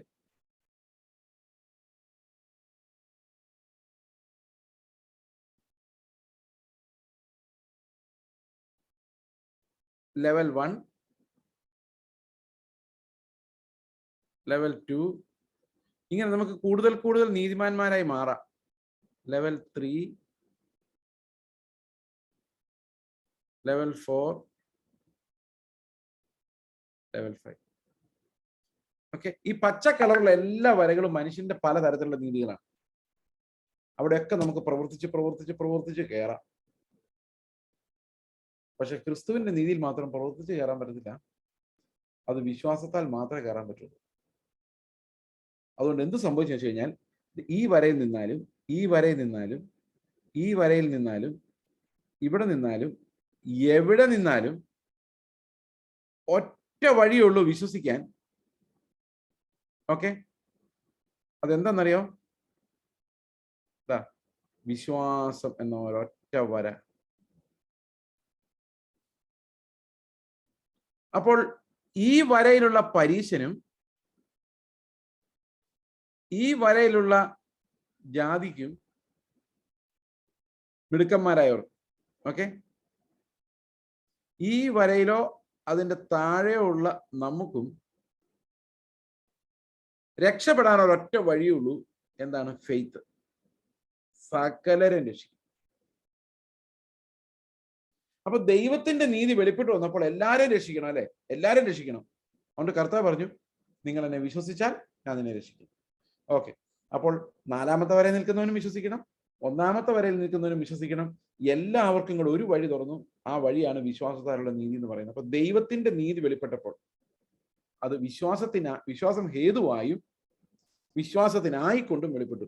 ഈ വിശ്വാസം ഹേതുവായി നമ്മളിപ്പോ പറഞ്ഞു, വിശ്വാസം കാരണം നീതി.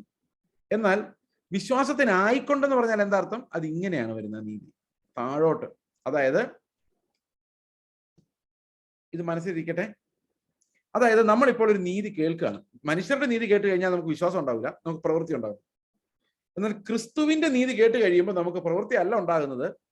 എന്റെ കർത്താവെ ഞാൻ എന്ത് ചെയ്യും എന്നുള്ള ഞരക്കവും കർത്താവ് എന്നെ സഹായിച്ചാൽ ഞാൻ രക്ഷപ്പെടും എന്നുള്ള വിശ്വാസവുമാണ് എൻ്റെ ഉള്ളിൽ ഉണ്ടാക്കുന്നത്. അത്ര ഉന്നതമാണ് ദൈവത്തിന്റെ നീതി എന്ന് പറയുന്നത്. മനസ്സിലായോ? മഹാത്മാഗാന്ധിയുടെ പ്രസംഗം കേട്ട് നമുക്കറിയാം, മഹാത്മാഗാന്ധിയെ പോലെ ആവണം. അങ്ങനെ ആവാൻ വേണ്ടി നടക്കുന്ന ഒത്തിരി ആൾക്കാരുണ്ട്. അതുപോലെ നിങ്ങൾക്കൊരു ചില അമ്മമാരൊക്കെ പിള്ളേർക്ക് പണ്ട് പറഞ്ഞു കൊടുക്കുമായിരുന്നു. ഇപ്പോഴൊന്നും പറയും, ഇപ്പൊ ഒന്നും മിണ്ടില്ല.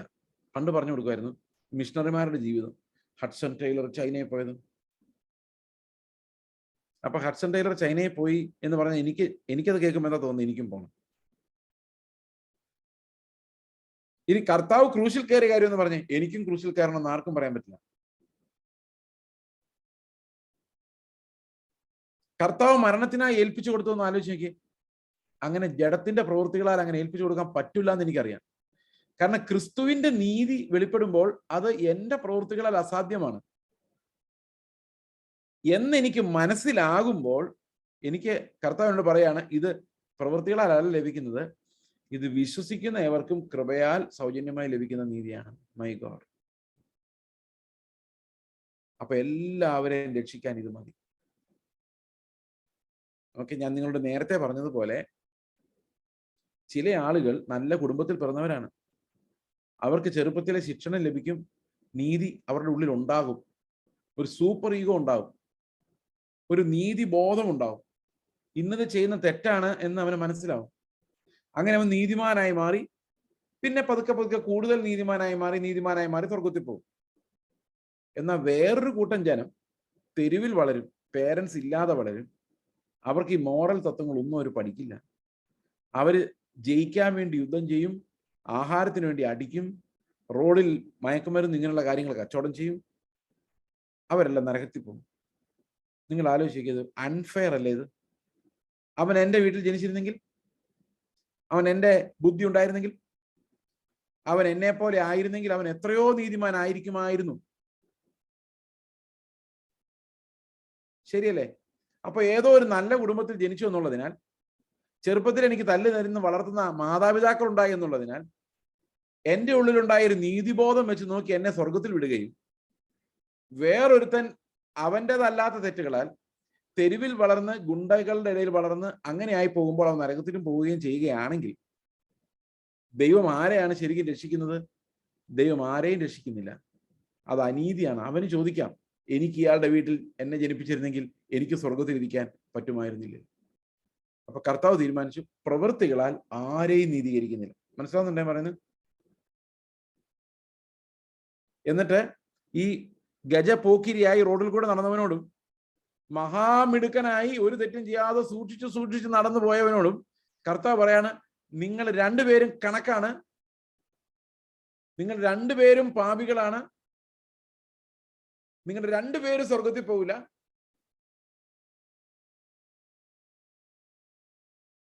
അങ്ങനെ കർത്താവ് പറയുന്നത്, ഒരു നീതിമാനും ഇല്ല, എല്ലാം അന്ധകാരത്തിലാണ്. ഇനി വിശ്വസിക്കുന്നവരെല്ലാം ഞാൻ രക്ഷിക്കാം. അപ്പൊ കർത്താവ് എന്തെല്ലാം എടുത്തു കളഞ്ഞു? നമ്മുടെ എബിലിറ്റി. ഓക്കെ, അതൊന്നിനാലും ഈ വിശ്വാസത്തിന്റെ കെട്ടിടം പണിയാൻ സാധിക്കത്തില്ല.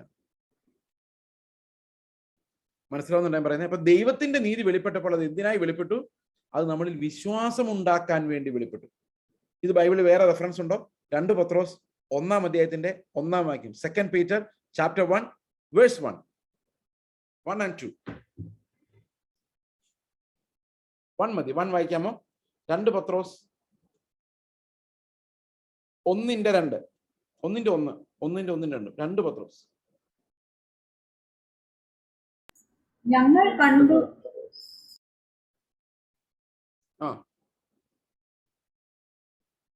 എന്തു പറ്റി? 2 പത്രോസ് 1 അധ്യായം 1 വാക്യം. യേശുക്രിസ്തുവിന്റെ ദാസനും അപ്പോസ്തലനുമായ ശീമോൻ പത്രോസ്, നമ്മുടെ ദൈവത്തിന്റെ രക്ഷിതാവായ യേശുക്രിസ്തുവിന്റെ നീതിയാൽ ഞങ്ങൾക്ക് ലഭിച്ചതുപോലെ അതേ വിലയേറിയ വിശ്വാസം ലഭിച്ചവർക്ക് എഴുതുന്നത്. എങ്ങനെയാണ് നമ്മളിൽ വിശ്വാസം ഉണ്ടാകുന്നത്? പലതരത്തിലാണ്. ഇപ്പൊ ഈ മിറക്കിൾ വർക്കിംഗ് പാസ്റ്റേഴ്സ് ഉണ്ടല്ലോ, അവർ സ്റ്റേജിലോട്ട് കയറി നിന്നിട്ട് വിശ്വാസം എങ്ങനെ ഉണ്ടാക്കുന്നതെന്ന് അറിയാമോ? എങ്ങനെ ഉണ്ടാക്കുന്നത്? കഴിഞ്ഞ ദിവസം ഞാൻ ആഫ്രിക്കയിലായിരുന്നപ്പോൾ, അല്ലെങ്കിൽ അമേരിക്കയിലായിരുന്നപ്പോൾ, കഴിഞ്ഞ ദിവസം ഞാൻ നോർത്ത് ഇന്ത്യയിൽ ഒരു വില്ലേജിലായിരുന്നപ്പോൾ, ഒരു മനുഷ്യൻ തളർവാദ രോഗം പിടിച്ച് എൻ്റെ എടുത്തോണ്ട് വന്നു. എന്നോട് കർത്താവ് പറഞ്ഞു, അവനോട് പറ എഴുന്നേറ്റ് നടക്കാൻ. ഞാൻ എഴുന്നേറ്റ് നടക്കാൻ പറഞ്ഞു, അവൻ എഴുന്നേറ്റ് നടന്നു. അപ്പോൾ ഇവിടെ ഉള്ളവരെല്ലാം ഹല്ലേലൂയ, ഇവിടെയും കുറെ തളർവാദ രോഗികൾ ഇരിപ്പുണ്ട്. അപ്പം ഈ 2-3 സംഭവങ്ങൾ അവിടെ നടന്നു ഇവിടെ നടന്നൊക്കെ പറഞ്ഞു കഴിയുമ്പോഴേക്ക് ഇയാൾ ആള് പുലിയാണെന്ന് ഈ കേൾക്കുന്ന ആൾക്കാർക്ക് മനസ്സിലാവുകയും അങ്ങനെ അയാളുടെ കഴിവിൽ ഇവർ വിശ്വസിക്കുകയും ചെയ്ത് ഒരു വിശ്വാസം ഉളവാക്കുകയാണ് ചെയ്യുന്നത്. അല്ലേ? ശരിയാണ്. നിങ്ങളെന്ന് തലയാട്ടുവാണെങ്കിൽ എനിക്ക് കുറച്ച് എളുപ്പമുണ്ട്. ഓക്കെ, അപ്പോൾ ഇങ്ങനെ വിശ്വാസത്തെ ഉണ്ടാക്കാൻ വേണ്ടി അവർ പല ടെക്നിക്കുകളും കാണിക്കും. അതായത് ഈ ഇവരുടെ കയ്യിലുള്ളത് ഭയങ്കര സാധനമാണെന്ന് കാണിക്കാൻ വേണ്ടി. അവിടെ ഞാൻ പ്രവചിച്ചത് അങ്ങനെ സംഭവിച്ചു. അപ്പൊ നമ്മളെല്ലാം ഇവിടെ ഒന്നും നടക്കുന്നില്ല. പണ്ടൊരു മനുഷ്യൻ, പേര് പറഞ്ഞാൽ നിങ്ങളെല്ലാവരും അറിയും, പത്തനംതിട്ടയിൽ ഒരു പ്രസംഗം പ്രസംഗിച്ചിട്ട് എൻ്റെ ഒരു സഹോദരൻ ആ കൂട്ടത്തിലുണ്ടായിരുന്നു. ഈ പ്രസംഗം കേൾക്കാൻ അദ്ദേഹത്തിന്റെ കൂടെ ഉണ്ടായിരുന്നു, പ്രസംഗന്റെ കൂടെ ഉണ്ടായിരുന്നു. അദ്ദേഹം അത് കഴിഞ്ഞിട്ട് നേരെ വടക്കൻ മലബാറിലുള്ള സ്ഥലത്ത് പിറ്റേ ദിവസം പ്രസംഗിക്കാൻ വേണ്ടി പോയി. അപ്പൊ അവിടെ ചെന്ന് പറഞ്ഞു, ഇന്നലെ പത്തനംതിട്ടയിലായിരുന്നു യോഗം, ഭയങ്കര ജനക്കൂട്ടമായിരുന്നു. അപ്പൊ ഇവൻ ഇങ്ങനെ ഓർക്കും, എന്റെ ദൈവം എന്തൊരു ജനക്കൂട്ടമായിരുന്നു. ആരും വളരെ കുറച്ച് ആൾക്കാരുണ്ടായിരുന്നുള്ളൂ. ഈ ഭയങ്കര ജനക്കൂട്ടമായിരുന്നു പറഞ്ഞാൽ എണ്ണം ഒന്നും ചോദിക്കാത്തതുകൊണ്ട് കള്ളം പറഞ്ഞൊന്നും പറയാൻ പറ്റില്ല. ഒരാൾക്ക് 5 എണ്ണം ഭയങ്കരമായിരിക്കും, ഒരാൾക്ക് 15 ഭയങ്കരമായിരിക്കും, വേറൊരാൾക്ക് 150 ആകുമ്പോഴായിരിക്കും ഭയങ്കരം എന്ന് പറയും. പുള്ളി പറഞ്ഞോടെ 40 പേരാണ് കർത്താവിനെ രക്ഷകനായിട്ട് സ്വീകരിച്ചത്. അപ്പൊ ഈ കൂടെ പോയ എൻ്റെ ഒരു ബ്രദർ, എൻ്റെ ഒരു ഫ്രണ്ടാ, പുള്ളി ഇയാളോട് ചോദിച്ചു, 40 പേരാകെ അവിടെ വന്നില്ലല്ലോ പാസ്റ്റർ, പിന്നെ എങ്ങനെയാണ് 40 പേര് രക്ഷിക്കപ്പെട്ടു എന്ന് പാസ്റ്റർ സാക്ഷ്യം പറഞ്ഞു? പുള്ളി ഓർത്തില്ല ഇയാൾ കൂടെ ഉണ്ടല്ലോ എന്നുള്ള കാര്യം. അപ്പൊ അദ്ദേഹം പറഞ്ഞു, ഞാനിത് വിശ്വാസത്താൽ കണ്ടതാണ് 40 പേരെ. എന്ത് ചെയ്യും? എന്തിനാ അത് പറയുന്നറിയോ? ഈ പറഞ്ഞുണ്ടാക്കുന്ന ഒരു ബലൂൺ ഉണ്ട്. ആ ബലൂൺ പൊട്ടിയാ പൊട്ടി, പക്ഷെ അത് പിടിച്ചു വെച്ചാണ് ഈ അത്ഭുതങ്ങളെല്ലാം കാണിക്കുന്നത്. പക്ഷേ ഇവിടെ പറയുന്നത് ദൈവികമായ വിശ്വാസം എങ്ങനെ ഉണ്ടാകുന്നറിയോ? ദൈവികമായ വിശ്വാസം ഉണ്ടാകുന്ന ഇങ്ങനെ മനുഷ്യരുടെ വാക്കുകളാലല്ല, അത് ക്രിസ്തുവിന്റെ നീതി വെളിപ്പെടുമ്പോൾ ആ നീതിയാലാണ് ഈ വിശ്വാസം ഉണ്ടാകുന്നത്. അതിനെയാണ് അതിവിശുദ്ധ വിശ്വാസമെന്നും അപ്പോസ്തോലികമായ വിശ്വാസം എന്നൊക്കെ പറയുന്നത്. നമ്മൾ പറഞ്ഞു തുടങ്ങിയിട്ട് എങ്ങും ആയിട്ടില്ല കേട്ടോ. നമ്മൾ എബ്രഹാമിന്റെ കഥ പറഞ്ഞു തുടങ്ങിയതാ 4-ാം അധ്യായത്തിൽ. എങ്ങനെയാണ് വിശ്വാസം അനുസരണമായി മാറുന്നത് എന്നുള്ളതിന്റെ എക്സാമ്പിൾ. അപ്പോൾ അത് മനസ്സിലാക്കാൻ വേണ്ടിയാണ് നമ്മൾ റോമാലേഖനം 1:16-17 വായിച്ചത്. അവിടെ പറയുന്നത് വിശ്വാസം നമ്മളിൽ ഉളവാക്കിയത് ഈ നീതിയാണ്, ആ നീതിയിലേക്ക് നമ്മൾ നടക്കുന്നതും വിശ്വാസത്താലാണ്. സമ്മതിച്ചോ? ഇതിങ്ങനെയാണ്, നമുക്ക് വേണമെങ്കിൽ ഇങ്ങനെ വിഷ്വലൈസ് ചെയ്യാം. ഇപ്പൊ ഞാൻ ക്രിസ്തുവിന്റെ നീതിയാണ് നിങ്ങളോട് പറയുന്നെങ്കിൽ, ചെയ്സിന്റെ നീതിയാ പറയുന്നെങ്കിൽ നിങ്ങൾ പ്രവൃത്തി എല്ലാവരും പൊട്ടിപ്പോകും. അതിന് ഞാനൊരു എക്സാമ്പിൾ പറയാം.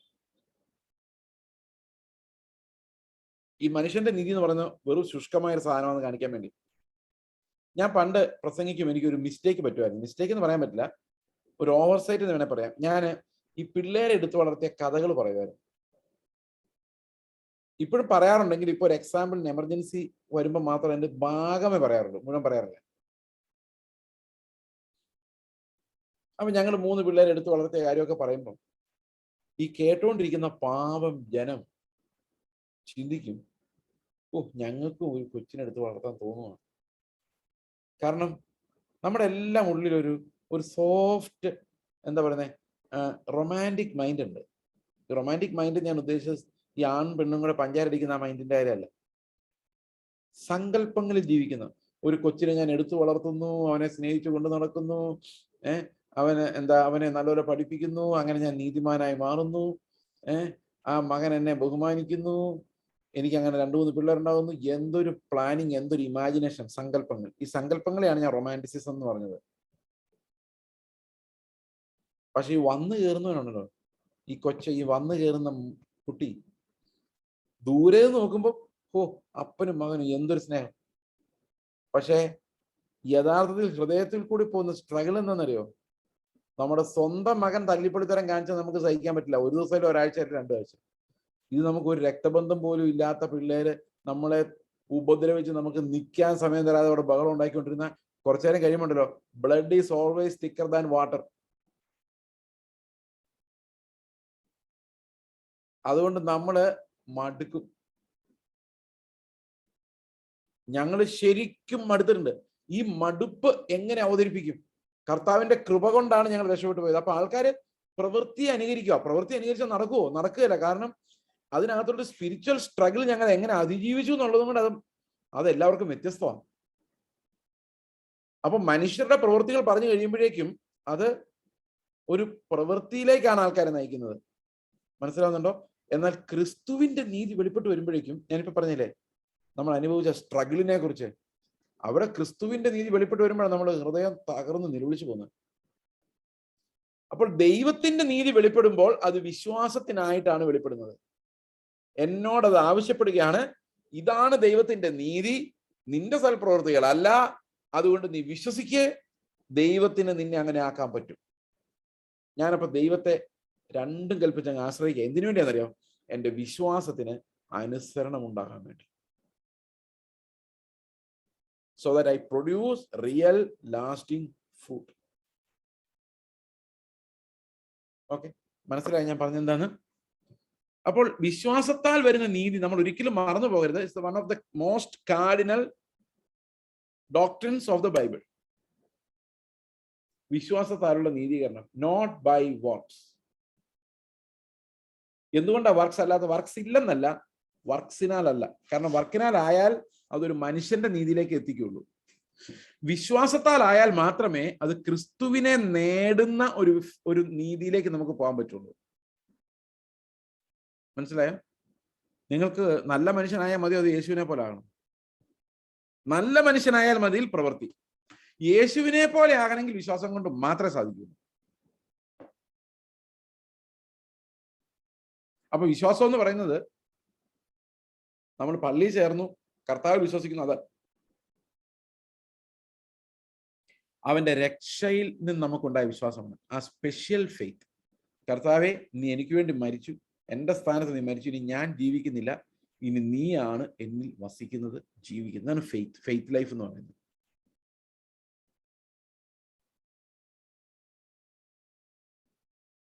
ഓക്കെ, അപ്പോൾ റോമറുടെ 16-17 1:16-17 അതാണ് എന്റെ നീതിമാൻ വിശ്വാസത്താൽ ജീവിക്കും. അപ്പോൾ ഫെയ്ത്ത് എലോൺ എന്ന് പറയുന്നത് 2 ദിവസത്തേക്കല്ല, നമ്മുടെ ജീവിതകാലം മുഴുവൻ ഒരു വീണ്ടും ജനിച്ച ഒരാളെ സംബന്ധിച്ച് അവന്റെ ലൈഫ് ഫെയ്ത്ത് ബേസ്ഡ് ആണ്. അതാണ് അവന്റെ നീതി. Always faith based. കാരണം ഓരോ സമയത്തും ഞാൻ വെല്ലുവിളിക്കപ്പെടുന്നത് അപ്പുറത്തെ മത്തായി ചേട്ടൻ നല്ലപോലെ ചെയ്തല്ലോ അതുപോലെ ഞാൻ ചെയ്യണമെന്നല്ല, യേശുക്രിസ്തു എങ്ങനെയാണോ ഇത് ചെയ്തത് എന്നുള്ളതാണ് എന്റെ റെവലേഷൻ. അതാണ് ഞാൻ നോക്കിക്കൊണ്ടിരിക്കുന്നത്.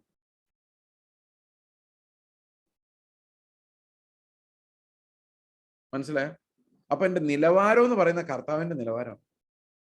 അതുകൊണ്ട് ജീവിതകാലം മുഴുവൻ ഇത് ഫെയ്ത്താണ്.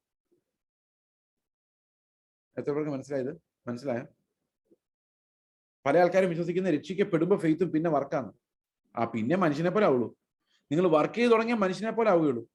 അതുകൊണ്ട് പൗലോസ് പറയുകയാണ്, ഈ ആത്മീക പരിച്ഛേദനെ കുറിച്ച് പറയുന്ന ഫിലിപ്പി ലേഖനം 3-ാം അധ്യായത്തിൽ, ഞാൻ ന്യായപ്രമാണത്തിന്റെ നീതി സംബന്ധിച്ച് അനിന്ദനാണെങ്കിലും എനിക്ക് ക്രിസ്തുവിനെ നേടുവാൻ വേണ്ടി, ദൈവം വിശ്വസിക്കുന്നവർക്ക് നൽകുന്ന നീതി ലഭിക്കാൻ വേണ്ടി ഞാൻ എൻ്റെ അസറ്റുകളെ എല്ലാം മലിനമെന്നും ഛേദമെന്നും എണ്ണുന്നു.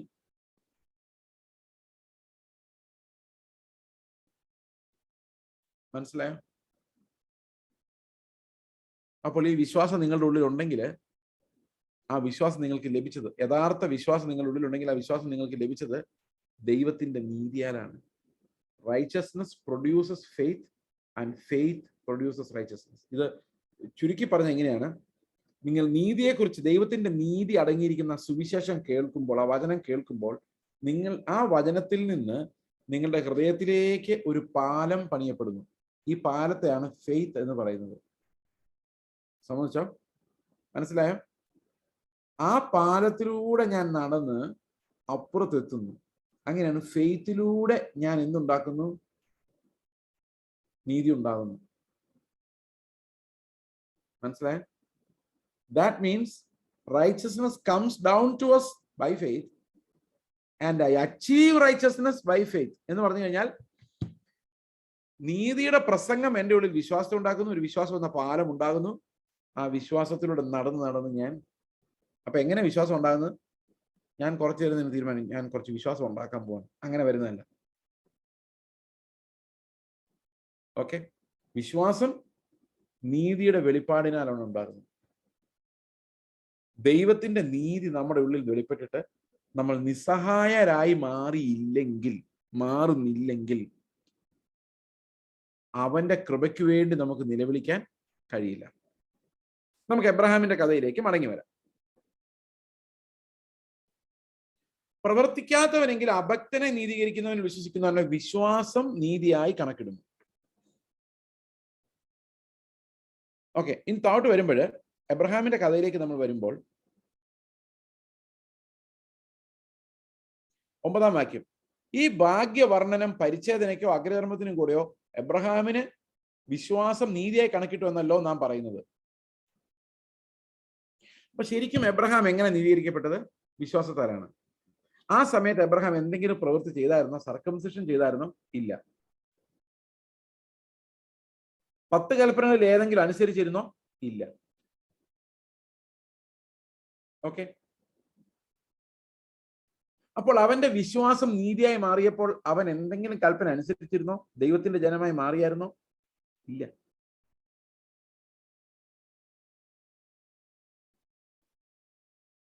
ഓക്കെ, അപ്പോൾ വിശ്വാസം നീതിയായി അബ്രഹാമിന് കണക്കിടുമ്പോൾ അബ്രഹാം വെറും അബ്രഹാമാണ്. അവൻ യാതൊരുവിധ പ്രത്യേക ക്വാളിറ്റിയും ഇല്ലാത്തൊരു സാധാരണ മനുഷ്യനാണ് അല്ലെ. ഏലിയാവ് എങ്ങനെയുള്ള ആളാന്ന് പറഞ്ഞേക്കുന്നത്? നമുക്ക് സമസ്വഭാവമുള്ള മനുഷ്യൻ എന്ന് പറഞ്ഞാൽ ഏലിയാവിനെ കണ്ട ആരെ പോലെ ഇരിക്കും നമ്മളെ പോലെ. ഒരു പ്രത്യേകതയില്ല. അബ്രഹാം അങ്ങനെയായിരുന്നു. എബ്രഹാം വളരെ ബലഹീനായിരുന്നു. എബ്രഹാം ഒരു ദിവസം തന്റെ ഭാര്യയെ അബീമേലെക്ക് എന്ന് പറഞ്ഞ രാജാവ് തട്ടിക്കൊണ്ടുപോകുന്ന പേടിച്ചിട്ട് നമ്മളാണെങ്കിൽ യുദ്ധം ചെയ്തോ അല്ലെങ്കിൽ എങ്ങനെയെങ്കിലും ഒക്കെ ഈ ഭാര്യയെ രക്ഷിക്കാൻ ശ്രമിച്ചേനെ. പക്ഷെ എബ്രഹാം എന്തായെന്നറിയോ? എബ്രഹാം സാറയോട് പറയാം, നിന്നെ അവർ കൊണ്ടുപോക്കോട്ടെ, പക്ഷെ എന്റെ തടി രക്ഷിക്കാൻ വേണ്ടി നീ ഒരു ഉപകാരം ചെയ്യണം, നീ എന്റെ ഭാര്യയല്ലെന്ന് അവരോട് പറയണം. ഇതായിരുന്നു എബ്രഹാമിന് സാറയോടുള്ള സ്നേഹം. ശ്രദ്ധിച്ചിട്ടുണ്ടത്? സാറ എന്നിട്ട് എന്ത് ചെയ്യുന്നറിയോ? സാറ തിരിച്ച് യജമാനനെ എന്ന് വിളിച്ച ആളുടെ സ്വഭാവമായിരുന്നു.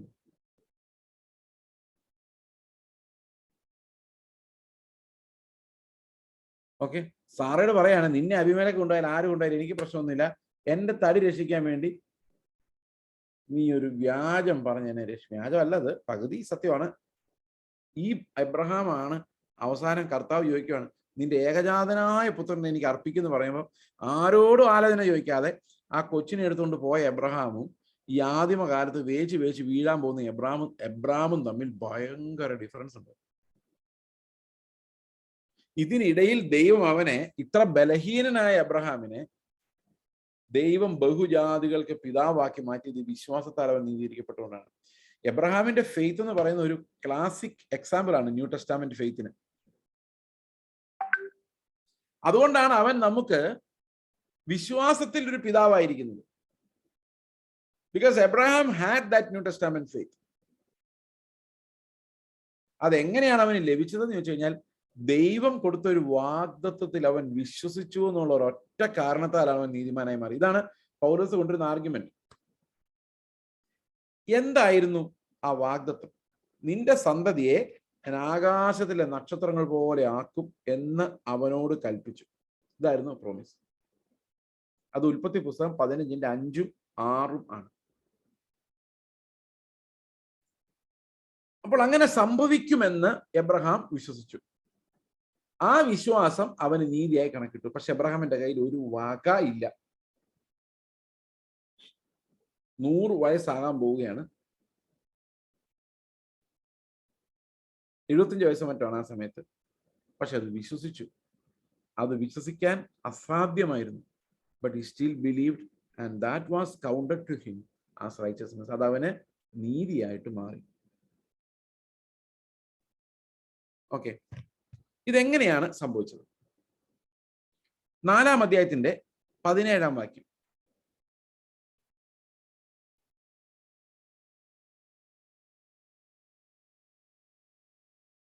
4-ാം അധ്യായത്തിന്റെ 17-ാം വാക്യം. മരിച്ചവരെ ജീവിപ്പിക്കുകയും ഇല്ലാത്തതിനെ ഉള്ളതിനെ പോലെ വിളിക്കുകയും ചെയ്യുന്നവനായി താൻ വിശ്വസിച്ചതിന്റെ ദൃഷ്ടിയിൽ അവൻ നമുക്കെല്ലാവർക്കും പിതാവാകേണ്ടതിന് തന്നെ. ഓക്കെ, 2 കാര്യങ്ങളാണ് എബ്രഹാം വിശ്വസിച്ചത്. എന്തൊക്കെയാണ് 2 കാര്യങ്ങൾ? ഒന്ന്, മരിച്ചവരെ ഉയർപ്പിക്കുന്ന ദൈവം. കണ്ടോ, പഴയ നിയമത്തിൽ എബ്രഹാം എന്ത് വിശ്വസിച്ചിരുന്നു? പുനരുത്ഥാനത്തിൽ വിശ്വസിച്ചിരുന്നു. അപ്പൊ ഇസ്ഹാക്കിനെ ബലി അർപ്പിച്ചാലും ദൈവം അവനെ പുനരുത്ഥാനം ചെയ്തിട്ട് എനിക്ക് തിരിച്ചു തരുമെന്ന് അബ്രഹാമിന് അറിയാമായിരുന്നു. 2, ഇല്ലാത്തതിനെ ഉള്ളതുപോലെ വിളിച്ചു വരുത്തുന്ന ദൈവം. ഇനി ഇസ്ഹാക്കിനെ തിരിച്ചു തന്നില്ലെങ്കിലും മക്കളെ എവിടെന്നെങ്കിലുമൊക്കെ കൊണ്ടുതരുന്നൊരു ദൈവം എന്ന്, എവിടെന്നെങ്കിലും ഇല്ലാത്ത സ്ഥലത്തു നിന്ന് ഇങ്ങനെ എടുത്തോണ്ട് വരുന്നു ദൈവത്തിന്. അതും പറ്റും. അപ്പൊ ഇസ്ഹാക്കിനെ അർപ്പിച്ചാൽ കുഴപ്പമൊന്നുമില്ലല്ലേ? കുഴപ്പമുണ്ടോ? എബ്രഹാം പറയാണ്, ദൈവം പറഞ്ഞിട്ടാണെങ്കിൽ ചെയ്യാം. കാരണം ദൈവത്തിന് മരിച്ചവർ ഉയർപ്പിക്കാനുള്ള കഴിവുണ്ട്. ഇല്ലാത്തതിനെ ഉള്ളതുപോലെ വിളിച്ചു വരുത്താൻ കഴിയും. അപ്പോൾ ആകാശത്തിലെ നക്ഷത്രങ്ങൾ പോലെ നിന്റെ സന്തതി ആക്കുമെന്ന് പറഞ്ഞതിനകത്ത് വല്ല സംശയമുണ്ടോ? ഒരു സംശയം എബ്രഹാമിന് തോന്നിയില്ല. ഇസാക്കിനെ വെച്ചത് സാധിക്കാം എന്നല്ല എബ്രഹാം തീരുമാനിച്ചത്. ദൈവം ഒരു വാഗ്ദത്തം കൊടുത്തപ്പോൾ അത് എന്റെ കയ്യിലുള്ള ഇസഹാക്കിനെ വെച്ച് ആ വാഗ്ദത്തം പൂർത്തിയാക്കാൻ എന്നാലാകുന്നത് ചെയ്യാം എന്നല്ല എബ്രഹാം തീരുമാനിച്ചത്. പിന്നെ എന്താ എബ്രഹാം ചെയ്തത്? ദൈവം ഇസ്ഹാക്കിനെ ചോദിച്ചല്ലേ കൊടുത്തേക്കാം എന്ന് പറഞ്ഞാൽ ദൈവം അവന്റെ വാഗ്ദത്തം നിറവേറ്റുന്നതിന് എന്റെ കയ്യിലുള്ളത് ഒന്നും ആവശ്യമില്ല എന്ന് എബ്രഹാമിന് മനസ്സിലായി. എന്നിട്ട് എബ്രഹാം അവനെ തിരിച്ചു പ്രാപിച്ചു. അനേകം ബഹുജാതികൾക്ക് പിതാവായി മാറിയിട്ട് ഇവൻ കനാൻ ദേശത്ത് ചെന്ന് ടെന്റ് അടിച്ചു. മക്കൾ ചോദിച്ചാണ്, നമുക്കൊരു വീടൊക്കെ വേണ്ടേ അപ്പച്ച? അപ്പം പറഞ്ഞു കാണും, മോനെ, നമ്മൾ വീട് പണിത് എത്ര വലിയ വീട് പണി, ആകാശത്തിലെ നക്ഷത്രങ്ങൾ പോലെയാണ് എനിക്ക് സന്തതി ഉണ്ടാവുമെന്ന് പറഞ്ഞേക്കുന്നത്. വയസ്സ് 120 ആയിന്ന് വെച്ചോ, 115 ആയിന്ന് വിചാരിച്ചോ. എന്നിട്ട് എബ്രഹാം പറയാണ്, നമുക്ക് ദൈവം ശില്പിയായി പണിയുന്ന അടിസ്ഥാനമുള്ള ഒരു നഗരം കിട്ടും. അതില്ലാതെ ഇത്രയും മക്കളെ പുലർത്താൻ നമ്മളെ കൊണ്ട് പറ്റില്ല. അതുകൊണ്ട് നമുക്ക് തൽക്കാലം ടെന്റ് മതി എന്ന് എബ്രഹാം തീരുമാനിക്കുന്നു. ഇതെങ്ങനെ എബ്രഹാം ഇങ്ങനെ ആയത്? അവന് ദൈവം നൽകിയ നീതിയാണ്. പതുക്കെ പതുക്കെ പതുക്കെ വർക്കൗട്ട് ചെയ്ത് അത് അനുസരണമായി മാറി. Faith became obedience. കണ്ടോ ഒരു എക്സാമ്പിൾ? അതുകൊണ്ട് എബ്രഹാം തീരുമാനിക്കുകയാണ്, എനിക്ക് ഒരു സ്വത്തില്ലെങ്കിലും കുഴപ്പമില്ല, എൻ്റെ ലക്ഷ്യം ദൈവം കൈപ്പണിയായി ശില്പിയായി പണിയുന്ന അടിസ്ഥാനമുള്ളൊരു നഗരം വെച്ചിട്ടുണ്ട്, ആ പ്രോമിസ് എന്ന് എബ്രഹാം തീരുമാനിക്കുക. How did he come to that decision? Because of faith. അപ്പോൾ വിശ്വാസത്തിൽ നിന്ന് എന്തുണ്ടായി? അവനോട് ആരെങ്കിലും പറഞ്ഞോ നീ ഇങ്ങനെ ആകണമെന്ന്? അവസാനം കുഞ്ഞിനെ യാഗമർപ്പിക്കാൻ പോകുമ്പോൾ അവന്റെ സ്വഭാവമായി മാറി ഈ വിശ്വാസം. അതുകൊണ്ട് അവിടെ സ്ട്രഗിളില്ല. ആ വിശ്വാസം നമ്മുടെ സ്വഭാവമായി മാറിയാൽ നമുക്ക് ഈ ലോകത്ത് എന്ത് നഷ്ടപ്പെടുത്താനും ഭയമുണ്ടാവില്ല. കാരണം എന്താ? ഇവിടെ നഷ്ടപ്പെടുത്താൻ കൊള്ളാത്തതായിട്ടൊന്നുമില്ല. കാരണം നമ്മുടെ അവകാശം സ്വർഗത്തിലാണ്. സ്വർഗത്തിലെ അവകാശത്തിലേക്ക് നോക്കിക്കൊണ്ടിരിക്കുന്ന ഒരാളെ സംബന്ധിച്ച് ഈ ലോകത്ത് എന്തെങ്കിലും നേടിയെന്നുള്ളത് അവന് ഒന്നുമല്ല. അതാണ് എബ്രഹാമിന് സംഭവിച്ചത്. Faith became obedience to him. മനസ്സിലായി? നമ്മുടെ പൂർവ്വതലമുറ അങ്ങനെയായിരുന്നു. their faith became obedience. പക്ഷെ ഇന്ന് അങ്ങനെയല്ല. ഇന്ന് ഫെയ്ത്ത് ജെനുവിൻ അല്ലാത്തതുകൊണ്ട്, ഒരു ഒബീഡിയൻസ് ഉണ്ടാകുന്നില്ലാത്തത് കൊണ്ട് നമ്മൾ നമ്മുടെ കുറെ നീതി പ്രമാണങ്ങൾ ഈ ഫെയ്ത്തിനോട് കൂടി ആഡ് ചെയ്തിട്ട് സ്റ്റേജിൽ നിന്ന് ആൾക്കാരെ വെല്ലുവിളിക്കുക. വെള്ള വസ്ത്രം ധരിക്കാത്ത ഒരുത്തനും സിയോനിൽ കാണുകയില്ല. ഇത് എവിടെ നിന്ന് കിട്ടിയെന്ന് അറിയത്തില്ല. കാരണം എന്താ? ദൈവത്തിന്റെ നീതി അനുസരിക്കാൻ പറ്റുന്നില്ല. So we create our own righteousness. പ്രിയ സഹോദരങ്ങളെ, എന്ത് ചെയ്യണമെന്നാണ് നിങ്ങളുടെ ഉള്ളിലേക്ക് വരുന്നത്? അവനെ നോക്കി നിലവിളിക്കുക എന്നുള്ളതല്ലാതെ നമുക്ക് ഒന്നും ചെയ്യാനില്ല. Because whatever our flesh does will not achieve salvation. ദൈവത്തിന്റെ അംഗീകാരം, approval, we don't get by our works. Okay, മനസ്സിലായോ? അപ്പോൾ ദൈവത്തിന്റെ നീതി എൻ്റെ ഉള്ളിൽ പ്രവർത്തിക്കാൻ തുടങ്ങിക്കഴിഞ്ഞാൽ പതുക്കെ പതുക്കെ പതുക്കെ പതുക്കെ എനിക്ക് യേശുവിന്റെ സ്വഭാവം ഉണ്ടായി വരും. അതെങ്ങനെ ഉണ്ടായി വരും എന്ന് ചോദിച്ചു കഴിഞ്ഞാൽ that happens by faith. ഞാനല്ല ക്രിസ്തു അത്രേ, ഞാനല്ല ക്രിസ്തു അത്രേ. അപ്പൊ ആത്മാവ് നമ്മോട് സംസാരിക്കും, ക്രിസ്തു ആയിരുന്നെങ്കിൽ ഇങ്ങനെ ആയിരുന്നു, അവനോട് ഈ വാശിയും വെച്ചോണ്ട് നടക്കത്തില്ലായിരുന്നു. കർത്താവ് യൂദായെ എങ്ങനെ സ്നേഹിച്ചെന്നറിയോ? എങ്ങനെ സ്നേഹിച്ചു? യേശു ഏറ്റവും കൂടുതൽ സ്നേഹിച്ച ശിഷ്യൻ ആരാ?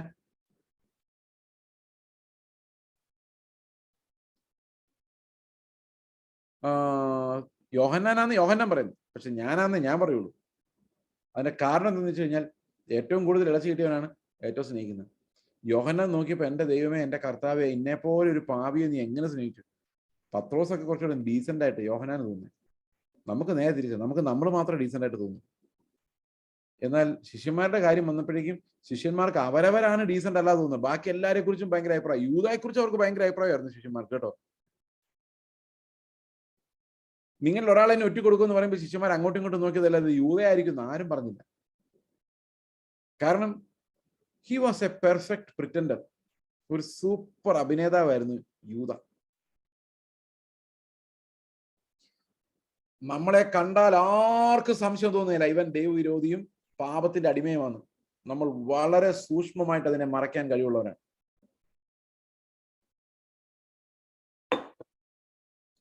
അപ്പോൾ വിശ്വാസത്തിന് അനുസരണം വരുന്നത് എങ്ങനെയാണ് എന്നുള്ളതായിരുന്നു നമ്മുടെ ചോദ്യം. So I have introduced to you a supreme faith that you cannot achieve by works. വിശ്വാസത്താൽ മാത്രം, ക്രിസ്തു വിശ്വാസത്താൽ നമ്മുടെ ഹൃദയങ്ങളിൽ വാണാൽ മാത്രം എത്തുന്ന ഒരു നീതിയെക്കുറിച്ചാണ് നമ്മൾ ഇത്രയും നേരം പറഞ്ഞുകൊണ്ടിരുന്നത്. ഈ വിശ്വാസത്തിൽ നിന്ന് അനുസരണം ഉണ്ടാകണമെങ്കിൽ അതിൻ്റെ ഇടയിൽ നടക്കുന്ന ഒരു പരിപാടിയാണ് വിശുദ്ധീകരണം എന്ന് പറയുന്നത്. ആത്മാവിന്റെ വിശുദ്ധീകരണം, സാങ്ക്ടിഫിക്കേഷൻ ഓഫ് ദ സ്പിരിറ്റ്. എന്താണ് ആത്മാവിന്റെ വിശുദ്ധീകരണം? എന്തിനാണ് അതിന് ആത്മാവിന്റെ വിശുദ്ധീകരണം എന്ന് പറഞ്ഞിരിക്കുന്നത്? സാധാരണഗതിയിൽ നമ്മൾ വിശുദ്ധി എന്ന് പറയുന്നത് തെറ്റുകളൊന്നും ചെയ്യാതെ ജീവിക്കുന്ന ഒരു ജീവിതത്തെ കുറിച്ചാണ്. ബ്രദറെ, ഞാൻ വിശുദ്ധ ജീവിതം നയിക്കുന്ന ആളാ ബ്രദറെ. ഞാൻ സിനിമയൊന്നും കാണാറില്ല, TV ഓൺ ചെയ്യാറ് പോലും ഇല്ല, അത്ര വിശുദ്ധിയാണ് വിശുദ്ധ ജീവിതം.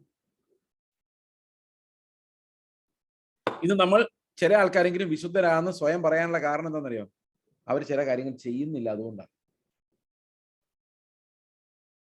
ഡൂസ് അല്ല, ഡോൺസ്.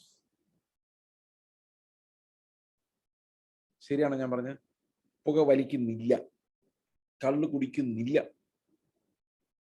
വഴക്കുണ്ടാക്കുന്നില്ല, അപ്പം വൃത്തികേടൊന്നും ചെയ്യുന്നില്ല. ചെയ്യുന്നില്ല ചെയ്യുന്നില്ല ചെയ്യുന്നില്ല അതുകൊണ്ട് എന്തില്ല? അതിക്രമമില്ല. പക്ഷെ അപ്പോഴും പാപമുണ്ട്. കാരണം ഞാൻ ചെയ്യണം ചെയ്യണം ചെയ്യണം എന്ന് കർത്താവ് പറഞ്ഞത് ഒന്നും ചെയ്യുന്നില്ല. ചെയ്യരുത് ചെയ്യരുതെന്ന് പറഞ്ഞൊക്കെ മാക്സിമം ട്രൈ ചെയ്യുന്നുണ്ട്.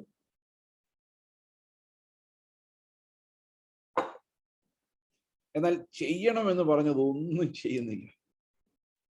അത് വിശുദ്ധീകരണമല്ല, അത് ശുദ്ധീകരണം. ഈ ശുദ്ധി ആവുക എന്ന് പറഞ്ഞു കഴിഞ്ഞാൽ വേണ്ടാത്തതൊക്കെ തലേന്ന് പോവുക. അതാണ് ക്ലെൻസിങ് എന്ന് പറയുന്നത്. ഓക്കെ, കള്ളു കുടിക്കുന്നില്ല, സിഗരറ്റ് വലിക്കുന്നില്ല, സിനിമ കോട്ടെ പോകുന്നില്ല, വഴക്കുണ്ടാക്കുന്നില്ല, ടാക്സ് വെട്ടിക്കുന്നില്ല, പണിയിൽ വഞ്ചിക്കുന്നില്ല, ആരുടെയും പൈസ അടിച്ചു മാറ്റുന്നില്ല. ഇല്ല ഇല്ല ഇല്ല ഇല്ല ഇല്ല. You are clean, you are not holy. മോഷ്ടിക്കുന്നില്ല ഞാൻ, അറിയാമോ നിങ്ങൾക്ക്? ഞാൻ ഒരാളുടെ ഒരു രൂപ പോലും എടുത്തിട്ടില്ല. നല്ല കാര്യം, you are clean, but you are not holy. നിങ്ങൾ വിശുദ്ധനായില്ല. മനസ്സിലായോ? നിങ്ങൾ ഏതെങ്കിലും ഒരു പ്രവൃത്തി ചെയ്യാതിരുന്നത് കൊണ്ട് നിങ്ങൾ വിശുദ്ധനാവുകയില്ല, നിങ്ങൾ ശുദ്ധനാവുകയുള്ളൂ.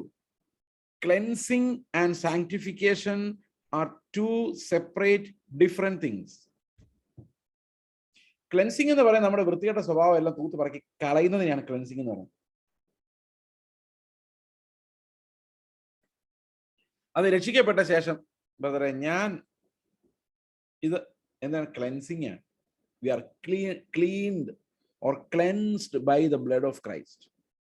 യേശുവിന്റെ രക്തം സകല പാപവും പോക്കി നമ്മെ ശുദ്ധീകരിക്കുന്നു.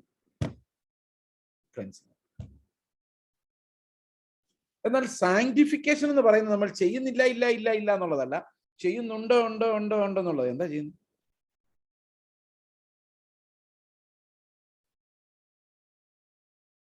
അവിടെയാണ് പ്രയാസം. എനിക്ക് ആരോടും പകയില്ല ബ്രദറെ. ഓക്കെ, സമ്മതിച്ചു. U are clean. പുറകെ നിനക്ക് എല്ലാവരോടും അകപ്പയുണ്ടോ? അതില്ല. അപ്പൊ വിശുദ്ധനല്ല, ക്ലീൻ ആണ്. പിന്നെ എന്തില്ല? ക്രിസ്തുവിന്റെ ക്യാരക്ടർ ഇല്ല, അത് ഡൂസ് ആണ്. അങ്ങോട്ട് വരാൻ പറ്റിയിട്ടില്ല. ഈ ഡൂസിലേക്ക് നമ്മൾ ചെയ്യേണ്ട പ്രവൃത്തിയിലേക്ക്, അതായത് സ്നേഹത്തിന്റെ തികവിൽ, അഗപ്പയുടെ നിറവിൽ നമ്മൾ ചെയ്യേണ്ട പ്രവൃത്തികളിലേക്ക് നമ്മൾ എത്തുന്ന പ്രോസസ്സിനെയാണ് നമ്മൾ സാങ്ക്ടിഫിക്കേഷൻ എന്ന് പറയുന്നത്.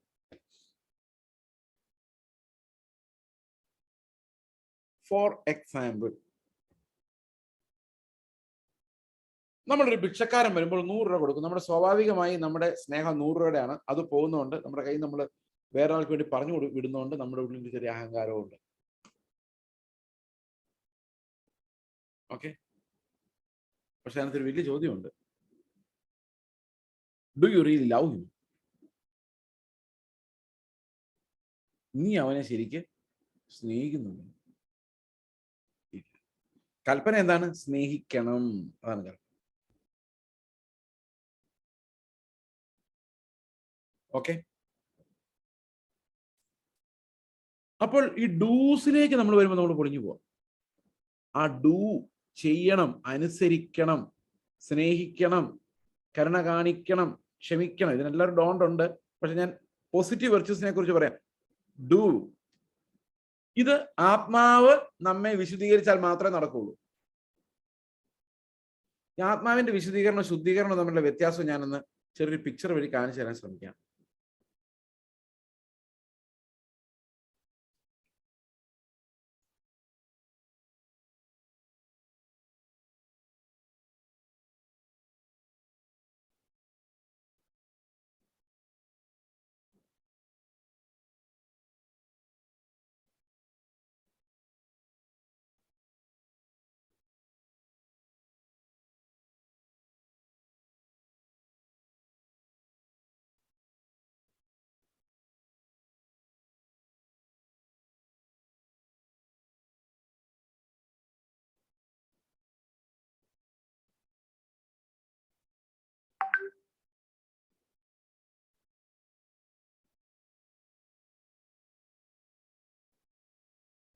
ഓക്കെ, ഇതൊരു മനുഷ്യനാണെങ്കിൽ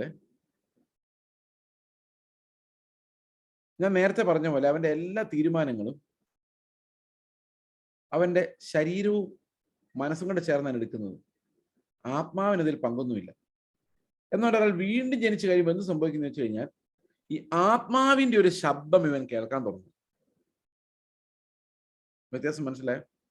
ഇപ്പോൾ കഴിഞ്ഞ ദിവസം ഞാൻ അടിക്കുന്ന എക്സാമ്പിൾ പറഞ്ഞു, ഒരാളെ തല്ലുന്ന എക്സാമ്പിൾ പറഞ്ഞതാണ് എൻ്റെ ഓർമ്മ.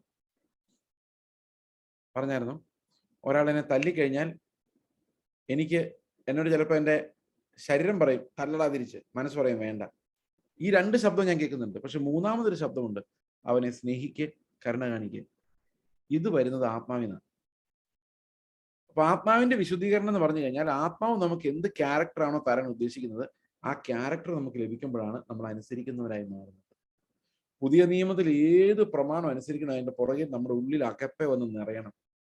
അത് നിറയണമെങ്കിൽ ആത്മാവിന്റെ ഫലമായി മാത്രമേ അകപ്പെ വരുള്ളൂ, ഒരിക്കലും ജഡത്തിൽ നിന്നുണ്ടാവില്ല. അതുകൊണ്ട് വിശ്വാസം അനുസരണമായി മാറണമെങ്കിൽ എന്ത് സംഭവിക്കണം? വിശ്വാസം നമ്മളെ ക്രിസ്തുവിലേക്ക് എത്തിക്കണം.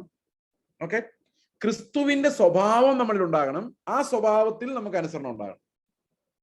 അല്ല നമ്മൾ കുറച്ച് മനുഷ്യ പ്രയത്നങ്ങൾ വിശ്വാസത്തോടുകൂടി ആഡ് ചെയ്യുകയല്ല, ഫിസിക്കലി പോസിബിൾ ആയിട്ടുള്ള ഒരു മനുഷ്യ ജീവിതത്തിലേക്ക് നമ്മൾ പോവുകയല്ല, നമ്മുടെ ശരീരം കൊണ്ട് ഇമ്പോസിബിൾ ആയ ആത്മാവിനാൽ മാത്രം സാധിക്കുന്ന യേശു ക്രിസ്തുവിന്റെ ദിവ്യ സ്വഭാവത്തിലേക്ക് നമ്മൾ പോവുകയാണ്. അതിനാണ് വിശ്വാസം ആവശ്യം. ഇനി ശുദ്ധീകരണം വിശുദ്ധീകരണം തമ്മിലുള്ള ഒരു ഇല്ലസ്ട്രേഷൻ ഞാൻ പറഞ്ഞിട്ട് ഇന്നത്തെ സെഷൻ നമുക്ക് അവസാനിപ്പിക്കാം. ഓക്കെ, കുറച്ചും കൂടെ വിശദീകരിക്കാനുണ്ട്. Let me try how as much as possible will do. ഒരു പാത്രം എടുത്ത് കഴുകി അതിനെ ക്ലീൻ ആക്കുന്നതിനാണ് നമ്മൾ ശുദ്ധീകരണം എന്ന് പറയുന്നത്. യേശുവിന്റെ രക്തം സകല പാപവും പോക്കി നമ്മെ ശുദ്ധീകരിച്ചിരിക്കുന്നു. ക്ലെൻസിങ് ആണ്. ഇനി അടുത്തത് വിശുദ്ധീകരണമാണ്. എങ്ങനെയാണ് ഒരു പാത്രം വിശുദ്ധമാകുന്നത്? കർത്തൃമേശയ്ക്ക് ഉപയോഗിക്കുന്ന പാത്രങ്ങൾ എങ്ങനെയാണ് വിശുദ്ധമാകുന്നത്? കഴുകുന്നോണ്ടല്ല, അതിൽ അപ്പവും പാനപാത്രവും നിറയ്ക്കുന്നോണ്ടാണ്. അത് രണ്ടും നിറയ്ക്കുന്നോണ്ടാണ്. അപ്പത്തിന്റെ പാത്രവും പാനപാത്രത്തിന്റെ പാത്രവും നിറച്ചിട്ട് സ്തോത്രം ചെയ്യുമ്പോൾ അത് വിശിഷ്ട വസ്തുവായി മാറും. അതുപോലെ തന്നെ നമ്മളെ കഴുകി നമ്മളെ ക്ലീൻ ആക്കിയത് മാത്രമല്ല, ക്രിസ്തുവിന്റെ ദിവ്യ സ്വഭാവം നമ്മളിലേക്ക് ആത്മാവ് വഴി ഇങ്ങനെ പകർത്തി പകർത്തി തരികയോടെ ചെയ്തു. ആ യേശുക്രിസ്തുവിന്റെ സ്വഭാവം നമ്മളിലേക്ക് പകർന്നു വരുന്ന ആ പ്രോസസ്സിനെയാണ് നമ്മൾ വിശുദ്ധീകരണം എന്ന് പറയുന്നത്. അത് ആത്മാവിൽ നിന്ന് നമ്മുടെ പ്രാണനിലേക്കാണ് വരുന്നത്. പ്രാണനിൽ നിന്നതാണ് അനുസരണമായിട്ട് മാറുന്നത്. ചിലർക്ക് മനസ്സിലായി ഞാൻ പറഞ്ഞത്? അതിനെയാണ് നമ്മൾ ആത്മാവിന്റെ വിശുദ്ധീകരണം എന്ന് പറയുന്നത്. അതായത് ആത്മാവ് നമുക്കൊരു സ്വഭാവം തന്നിട്ട് നമ്മൾ വഴിയിലൊരു കാഴ്ച കാണുമ്പോൾ ആത്മാവ് നമുക്കൊരു കാഴ്ച തരുന്നത്, കർത്താവെ നീ ആയിരുന്നെങ്കിൽ ഈ കാഴ്ച എങ്ങനെ കാണുന്നത് എന്ന് എൻ്റെ ഉള്ളിൽ ആത്മാവ് പറയാൻ പറ്റും ആത്മാവിന്. That is how the divine life is passed to me. ഈ ആത്മാവ് എന്നോട് പറഞ്ഞുകൊണ്ടിരിക്കും, യേശു ഇങ്ങനെയായിരുന്നു, യേശു ഇങ്ങനെ ചെയ്യുമായിരുന്നുള്ളൂ. യേശു പ്രസംഗിക്കുമ്പോൾ സ്നേഹത്തിലേ ചെയ്യുമായിരുന്നു. അവന് വേറെ ഒരു ഉദ്ദേശവും ഇല്ലാതെ പിതാവിന്റെ വചനം വെളിപ്പെടുത്താൻ വേണ്ടിയാണ് അവൻ നിന്നത്. അപ്പൊ എൻ്റെ മുമ്പിലേക്ക് അതൊരു വെല്ലുവിളിയായിട്ട് വരുവാണ്. കർത്താവെ നീ സംസാരിച്ച അതേ മനസ്സോടെ, സ്നേഹത്തോടെ സംസാരിക്കും. അവിടെ എൻ്റെ പ്രവൃത്തികളല്ല, എൻ്റെ ഹൃദയം മാറണം. എൻ്റെ ഹൃദയത്തിൽ ഞാൻ ഇച്ഛിക്കാത്ത തിന്മകൾ വന്ന് എന്നെ അടിമയാക്കുന്ന ആ സ്വഭാവത്തിൽ നിന്ന് ഞാൻ രക്ഷപ്പെടണം. മനസ്സിലാവുന്നുണ്ടോ? അപ്പോൾ എന്തൊക്കെ സ്വഭാവങ്ങളാണ് ക്രിസ്തുവിന്റെ സ്വഭാവം നമ്മളിൽ നിറയ്ക്കുന്നത്? ആത്മാവ് എന്തൊക്കെ സ്വഭാവം നിറയ്ക്കുന്നത്? അവന്റെ സ്നേഹം. ഓക്കെ, കുറെ ഒരു ലിസ്റ്റ്, ഈ നിറയ്ക്കുന്നതിന്റെ ഒരു ലിസ്റ്റ് 2 പത്രോസിലുണ്ട്. വിശ്വാസത്തോട് വീര്യവും എന്ന് പറഞ്ഞുകൊണ്ട് ഒരു ലിസ്റ്റ് നമ്മൾ ഇതിനോട് എന്താ പറയുക, നമ്മുടെ ഈ മനുഷ്യനോട് ആഡ് ചെയ്താണ്. ആ കഴുകിയ പാത്രത്തിലേക്ക് നിറച്ച് ആത്മാവിന്റെ ഗുണങ്ങൾ നിറഞ്ഞു വന്നാണ് നമ്മൾ അനുസരണയുള്ളവരായിട്ട് മാറുന്നത്. അപ്പൊ ഞാനൊരു സഹോദരനെ പോയി കണ്ട് കെട്ടിപ്പിടിക്കുന്നത് എൻ്റെ ഉള്ളിൽ അകപ്പെ വരുന്നോണ്ടായിരിക്കണം. മനസ്സിലായോ? അതാണ് യഥാർത്ഥത്തിൽ ക്രിസ്തുവിന്റെ ജീവൻ എന്ന് പറയുന്നത്. It is controlled by agape, the love of God. Okay, അപ്പോൾ അപ്പോസ്തലിക ലേഖനങ്ങളിൽ നമ്മൾ മനസ്സിലാക്കുന്നത് ദൈവത്തിന്റെ തെരഞ്ഞെടുപ്പ്. മനുഷ്യനെ എന്തിനു തെരഞ്ഞെടുത്തു? എഫേസ്യ ലേഖനം 1:4 പറയുന്നു, നാം അവന്റെ സന്നിധിയിൽ വിശുദ്ധരും നിഷ്കളങ്കരുമാകേണ്ടതിന്. അപ്പൊ നമ്മുടെ തെരഞ്ഞെടുപ്പിന്റെ ഒരു പ്രത്യേകത എന്ന് പറയുന്നത് നമ്മളെ ക്രിസ്തുവിനെ പോലെ ആക്കാൻ വേണ്ടിയാണ്. റോമാലേഖനം 8:28-29 എന്താ 28 എന്താ പറയുന്നത്? തന്നെ സ്നേഹിക്കുന്നവർക്ക്, ദൈവത്തെ സ്നേഹിക്കുന്നവർക്ക്, നിർണയപ്രകാരം വിളിക്കപ്പെട്ടിരിക്കുന്നവർക്ക് സകലതും നന്മയ്ക്കായി കൂടി വ്യാപരിക്കുന്നു. എന്താ ദൈവത്തിന്റെ ഉദ്ദേശം? അടുത്ത വാക്യം, അവൻ തന്റെ പുത്രനെ അനേക സഹോദരന്മാരിൽ ആദ്യജാതനാക്കേണ്ടതിന് അവന്റെ സ്വരൂപത്തോട് അനുരൂപരാകാൻ മുൻനിയമിച്ചിരിക്കുന്നു. അപ്പൊ കർത്താവ് നമ്മൾ എങ്ങനെ മുൻനിയമിച്ചിരിക്കുന്നത്? ക്രിസ്തുവിന്റെ സ്വരൂപത്തോട് അനുരൂപരാകാൻ. എന്തിനു വേണ്ടി? ഇപ്പോൾ ഏകജാതനായ പുത്രൻ ആദ്യജാതനായി മാറേണ്ടതിന്. ഏകജാതനായ പുത്രൻ എങ്ങനെ ആദ്യജാതനായി മാറേണ്ടത്? രണ്ടാമതൊരു കൊച്ചുണ്ടാകുന്നു. അപ്പൊ യേശു ക്രിസ്തുവിനെ, ഏകജാതനായ ക്രിസ്തുവിനെ പിതാവ് ആദ്യജാതനാകേണ്ടതിന് അവന്റെ സ്വരൂപം പോലെ സ്വരൂപമുള്ള കുറെ മക്കളെ ദൈവത്തിന് വേണമായിരുന്നു. ആ മക്കളെ ദൈവം തെരഞ്ഞെടുത്തിരിക്കുന്നതിന് തേജസ്സിൽ ക്രിസ്തുവിനെ പോലെ സ്വർഗത്തിൽ ഇരുത്താൻ വേണ്ടി. അതെന്ത് ഉദ്ദേശമാണെന്ന് ദൈവത്തിന് മാത്രം അറിയുള്ളൂ. നമ്മൾ ദത്തുമക്കളും കർത്താവ് ഒറിജിനൽ മകനുമാണ്. അവന്റെ സ്വഭാവം എനിക്ക് ഉണ്ടാകണം എന്നുള്ളതാണ് പിതാവ് എന്നെ കുറിച്ച് കാണുന്ന സ്വപ്നം. യേശുക്രിസ്തുവിന്റെ രക്തം എന്നെ വീണ്ടെടുത്തെങ്കിൽ, അതെന്റെ വീണ്ടെടുപ്പായി മാറിയെങ്കിൽ ക്രിസ്തുവിന്റെ സ്വഭാവമുള്ളവനായി ഞാൻ മാറണം എന്നുള്ളതാണ് ദൈവത്തിന്റെ ആഗ്രഹം. അപ്പോൾ ആ കർത്താവിനെ തന്നെ നമുക്ക് തന്നിരിക്കുന്നത് എന്തിനു വേണ്ടിയാ? നിത്യതയിൽ നമ്മൾ കർത്താവിന്റെ കൂടെ സ്വർഗത്തിൽ ചെന്ന് ആ വലിയ സന്തോഷത്തിലേക്ക് പ്രവേശിക്കാൻ വേണ്ടിയാണ് നമ്മളെ വിളിച്ചിരിക്കുന്നത്. അവന്റെ സന്നിധിയിൽ നാം വിശുദ്ധരും നിഷ്കളങ്കരും ആകേണ്ടതിന് അവൻ ലോകസ്ഥാപനത്തിന് മുൻപേ നമ്മെ അവനിൽ തെരഞ്ഞെടുത്തു. ഓക്കെ, അപ്പൊ നമ്മുടെ ഉദ്ദേശം എന്ന് പറയുന്നത് കുറെ നാൾ ഇങ്ങനെ ജീവിച്ച് സമ്പാദിച്ച് പിള്ളേർക്ക് സമ്പാദിച്ച് വെച്ചിട്ട് സമാധാനമായിട്ട് നല്ലൊരു ബറിയിലൊക്കെ ആയിട്ട് അങ്ങ് കണ്ണടച്ച് പോകണം എന്നല്ല. നമ്മൾ ഈ സമയത്ത് മരിച്ചാലും സ്വർഗത്തിൽ പോകത്തക്കവണ്ണം പ്രത്യാശയുള്ളവരാകണമെന്നും, നമ്മൾ ക്രിസ്തുവിന്റെ സ്വഭാവമുള്ളവരായി വിശുദ്ധീകരിക്കപ്പെട്ടവരാകണമെന്നും, സ്വർഗത്തിലെ പൗരന്മാരെ പോലെ ഈ ലോകത്ത് ജീവിക്കണമെന്നും കർത്താവ് ആഗ്രഹിക്കുന്നു. മനസ്സിലായോ? അങ്ങനെ നാം അവന്റെ സാക്ഷികളായി മാറും. ഇങ്ങനെയാണ് നാം ഈ അപ്പോസ്തലിക ഉപദേശത്തെ കാണുന്നത്. അപ്പോസ്തലിക ഉപദേശത്തിന് പ്രധാനമായിട്ട് ചില ഘടകങ്ങളുണ്ട്. ഒന്ന് പാപത്തിന്റെ സ്ലേവറിയാണ്. ഓക്കെ, അത് നമുക്ക് സ്വയം രക്ഷപ്പെടാൻ പറ്റത്തില്ല, സ്വയം ദൈവത്തെ പ്രസാദിപ്പിക്കാനും പറ്റില്ല. 2, ഉപദേശ രൂപമാണ്, അപ്പോസ്തലിക് ഡോക്ട്രിൻ. അതായത് നമ്മൾ പ്രസംഗിക്കുന്ന വചനം ഒരിക്കലും മനുഷ്യനിലേക്ക് നമ്മളെ കൊണ്ട് ചെല്ലരുത്. മനുഷ്യനെ എമുലേറ്റ് ചെയ്യുന്ന രീതിയിലേക്ക് ആ നീതി പ്രസന്റ് ആകരുത്. ഒരു മനുഷ്യന്റെയും നീതി വർണ്ണിക്കപ്പെടരുത്, ഒരു മനുഷ്യന്റെയും നീതി ആഘോഷിക്കപ്പെടരുത്, അത് വെച്ച് ആരെയും പ്രലോഭിപ്പിക്കരുത്. കാരണം അതെല്ലാം മാനുഷികമായതാണ്. നമ്മൾ ക്രിസ്തുവിന്റെ നീതിക്ക് വേണ്ടി തന്നെ വിശക്കുകയും ദാഹിക്കുകയും വേണം. നമ്മൾ എല്ലാവരും ആ നീതിക്ക് വേണ്ടി ദാഹിച്ചാൽ നമുക്ക് ഒരു കാര്യം ഉറപ്പാണ്, വിശ്വാസത്താലാണ് നാം രക്ഷിക്കപ്പെട്ടിരിക്കുന്നത്. മനസ്സിലായോ? അപ്പൊ നമുക്ക് എന്ത് നീതിയാണ് വേണ്ടത്? മനുഷ്യൻ്റെതല്ല, ക്രിസ്തുവിൻ്റെതാണ് വേണ്ടത്. അങ്ങനെയാണെങ്കിൽ അത് എത്താനുള്ള ഒരൊറ്റ വഴി എന്ന് പറയുന്നത് വിശ്വസിക്കുക എന്നുള്ളത് മാത്രമാണ്. എന്താണ് വിശ്വസിക്കേണ്ടത്? ഞാൻ മരിച്ചു, ഇനി ജീവിക്കുന്നത് ഞാനല്ല, ക്രിസ്തു അത്രേ എന്നാണ് എൻ്റെ ഫെയ്ത്ത്. ആ ഫെയ്ത്തിലൂടെയാണ് ക്രിസ്തു എന്നിൽ വാഴുന്നത്. എല്ലാ സമയത്തും ക്രിസ്തു എന്നിൽ വസിച്ചാൽ ഞാൻ എങ്ങനെയാവും? പതുക്കെ പതുക്കെ പതുക്കെ ഞാൻ രൂപാന്തരം പ്രാപിച്ച് ക്രിസ്തുവിനെ പോലെ ആകും. ഞാൻ അവനെ അവനിരിക്കുന്ന പോലെ തന്നെ കാണുന്നതാകയാൽ അവനോട് സദൃശന്മാരാകും എന്ന് നാം അറിയുന്നു. We will one day be like him. അതാണ് നമ്മുടെ ഏറ്റവും എന്താ പറയുന്നത്, മനോഹരമായ പ്രത്യാശയുടെ നല്ല സ്വീകാരം. ഇത് മുറുകെ പിടിക്കാൻ ദൈവം നമ്മൾ ഓരോരുത്തരെയും സഹായിക്കട്ടെ. എനിക്കറിയാം കുറച്ചുകൂടെ ക്ലാരിറ്റി ഇക്കാര്യത്തിൽ വേണമെന്ന് എനിക്കറിയാം. ദൈവത്തോട് പ്രാർത്ഥിക്കാം. നാളെ വീണ്ടും കണ്ടുമുട്ടാം. God will make more clarifications on these things. ദൈവം നിങ്ങളെ അനുഗ്രഹിക്കട്ടെ. താങ്ക് യു പാസ്റ്ററെ. ദൈവം ധാരാളമായി അനുഗ്രഹിക്കട്ടെ. Praise the Lord. ഇന്ന് രാത്രിയിൽ ഈ ശുശ്രൂഷയിൽ പങ്കെടുത്ത എല്ലാവരോടുള്ള പ്രത്യേക നന്ദിയെ ഈ തരുണത്തിൽ അറിയിക്കുന്നു. ദൈവം അനുവദിച്ചാൽ നാളെ ഈ സമയത്ത് തന്നെ കർത്താവിന്റെ ദാസൻ നമ്മുടെ മധ്യയിൽ ശുശ്രൂഷിക്കുവാൻ തക്കോണം ഇടയായിത്തീരും. നാളെ പകലിലും നാളെ വൈകിട്ടും നാളെ കഴിഞ്ഞ് പകലും വൈകിട്ടുമായിട്ടുള്ള ഈ ശുശ്രൂഷ നടക്കുന്നതായിരിക്കും എന്ന് പ്രത്യേകം ഓർപ്പിക്കുന്നു. നമുക്ക് പ്രാർത്ഥനയോടുകൂടി നമുക്ക് ഇന്ന് പോകുവാൻ തക്കോണം ഇടയായിത്തീരട്ടെ. നമുക്ക് പ്രാർത്ഥിക്കാം. ഞങ്ങളെ വാസ്തവമായി സ്നേഹിക്കുന്ന ഞങ്ങളുടെ സ്വർഗീയ പിതാവേ, ഈ അനുഗ്രഹിക്കപ്പെട്ട നല്ല സമയത്തിനായി സ്തോത്രം ചെയ്യുന്നു. കർത്താവിന്റെ സന്നിധിയിൽ ഉപവാസത്തോടുകൂടി പ്രാർത്ഥനയോടുകൂടി ആയിരിക്കാൻ ദൈവം ഞങ്ങൾക്ക് ഇടയാക്കി തീർത്തതിനായി സ്തോത്രം ചെയ്യുന്നു. അനുഗ്രഹിക്കപ്പെട്ട ദിവസങ്ങളെ ദൈവം ഞങ്ങൾക്ക് തന്നതിനായി സ്തോത്രം ചെയ്യുന്ന കർത്താവേ, ക്രിസ്തുവിനോട് അനുരൂപപ്പെടുവാൻ ദൈവം ഞങ്ങൾക്ക് തന്നിരിക്കുന്ന ശ്രേഷ്ഠമായ ജീവിതത്തിനായി നന്ദിയോടെ സ്തോത്രം ചെയ്യുന്ന കർത്താവേ, ഓ ഹല്ലേലൂയ. ദൈവത്തിന്റെ വചനത്തിന്റെ മർമ്മങ്ങളെ ഞങ്ങൾക്ക് തുറന്നു കാട്ടുമ്പോൾ അത് ഗ്രഹിക്കുവാനുള്ള നല്ല ഹൃദയത്തെ ദൈവം ഞങ്ങൾക്ക് തരണമേ എന്ന് പ്രാർത്ഥിക്കുന്നു. ഞങ്ങൾ ദൈവസന്നിധിയിൽ വിശുദ്ധരായി ജീവിപ്പാൻ നീ ഞങ്ങളെ കർത്താവ് തെരഞ്ഞെടുത്തതിനായി നന്ദിയോടെ സ്തോത്രം ചെയ്യുന്ന കർത്താവേ, ഓ ഹല്ലേലൂയ. ഞങ്ങളുടെ വിശ്വാസത്തിന്റെ അനുസരണം കർത്താവേ, വിശ്വാസത്തിന്റെ പ്രവൃത്തി, വിശ്വാസത്തിന്റെ ഓ ഹല്ലേലൂയ വേല ചെയ്യുവാൻ ദൈവം ഞങ്ങളെ ഇടയാക്കുന്നതിനായി സ്തോത്രം ചെയ്യുന്ന കർത്താവേ, വചനം ശുശ്രൂഷിച്ചപ്പോഴുള്ള എല്ലാ അനുഗ്രഹങ്ങളും കർത്താവേ, സ്വർഗത്തിലെ എല്ലാ ആത്മീയ അനുഗ്രഹങ്ങളാലും നിന്റെ മക്കളെ കർത്താവ് നിറയ്ക്കുന്നതിനായി സ്തോത്രം ചെയ്യുന്നു. ഇന്ന് ഈ ശുശ്രൂഷയിൽ പങ്കെടുത്ത എല്ലാവരെയും ഞങ്ങൾ ബ്ലസ് ചെയ്ത് പ്രാർത്ഥിക്കുന്നു.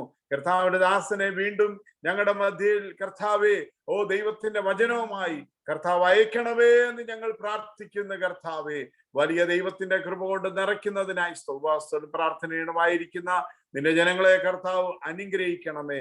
ദൈവരെ നടത്തണമേ. ഇന്ന് രാത്രിയിൽ കർത്താവ് വിവിധ കർത്താവ് ആവശ്യങ്ങളുടെ മധ്യേ ആയിരിക്കുന്ന നിന്റെ ജനങ്ങളെ ഏൽപ്പിച്ച് പ്രാർത്ഥിക്കുന്നു. എല്ലാവർക്കും ഈ ശുശ്രൂഷ ഏറ്റവും അനുഗ്രഹമായി തീരുവാൻ ദൈവം ഇടയാക്കണമേ എന്ന് ഞങ്ങൾ പ്രാർത്ഥിക്കുന്ന കർത്താവേ, കർത്താവിന്റെ കൃപ കൊണ്ട് നിറയ്ക്കുന്നതിനായി സ്തോത്രം ചെയ്യുന്ന പിതാവേ, പ്രാർത്ഥന കേട്ടതിനായി നന്ദി. യേശുവിന്റെ നാമത്തിൽ തന്നെ. പിതാവായ ദൈവത്തിന്റെ സ്നേഹം, പുത്രനായ യേശു ക്രിസ്തുവിന്റെ കൃപ, പരിശുദ്ധാത്മാവിന്റെ കൂട്ടായ്മയും കാവലും നാം എല്ലാവരുടെ കൂടിയും കർത്താവായ യേശുവിന്റെ മടങ്ങിവരവരെ ഉണ്ടായിരിക്കുമാറാകട്ടെ. അറുക്കപ്പെട്ട കുഞ്ഞാടിന് മഹത്വം. ഹല്ലേലൂയ, ഹല്ലേലൂയ, ഹല്ലേലൂയ. ആമേൻ. കർത്താവായ യേശുവേ, വേഗം വരണമേ. Thank you. ദൈവം അനുവദിച്ചാൽ നമുക്ക് നാളെ ഒരുമിച്ച് കാണാം. അതുവരെ ദൈവകൃപയ്ക്കുള്ളിൽ എല്ലാവരെയും കർത്താവ് മറക്കട്ടെ. Thank you. God bless U.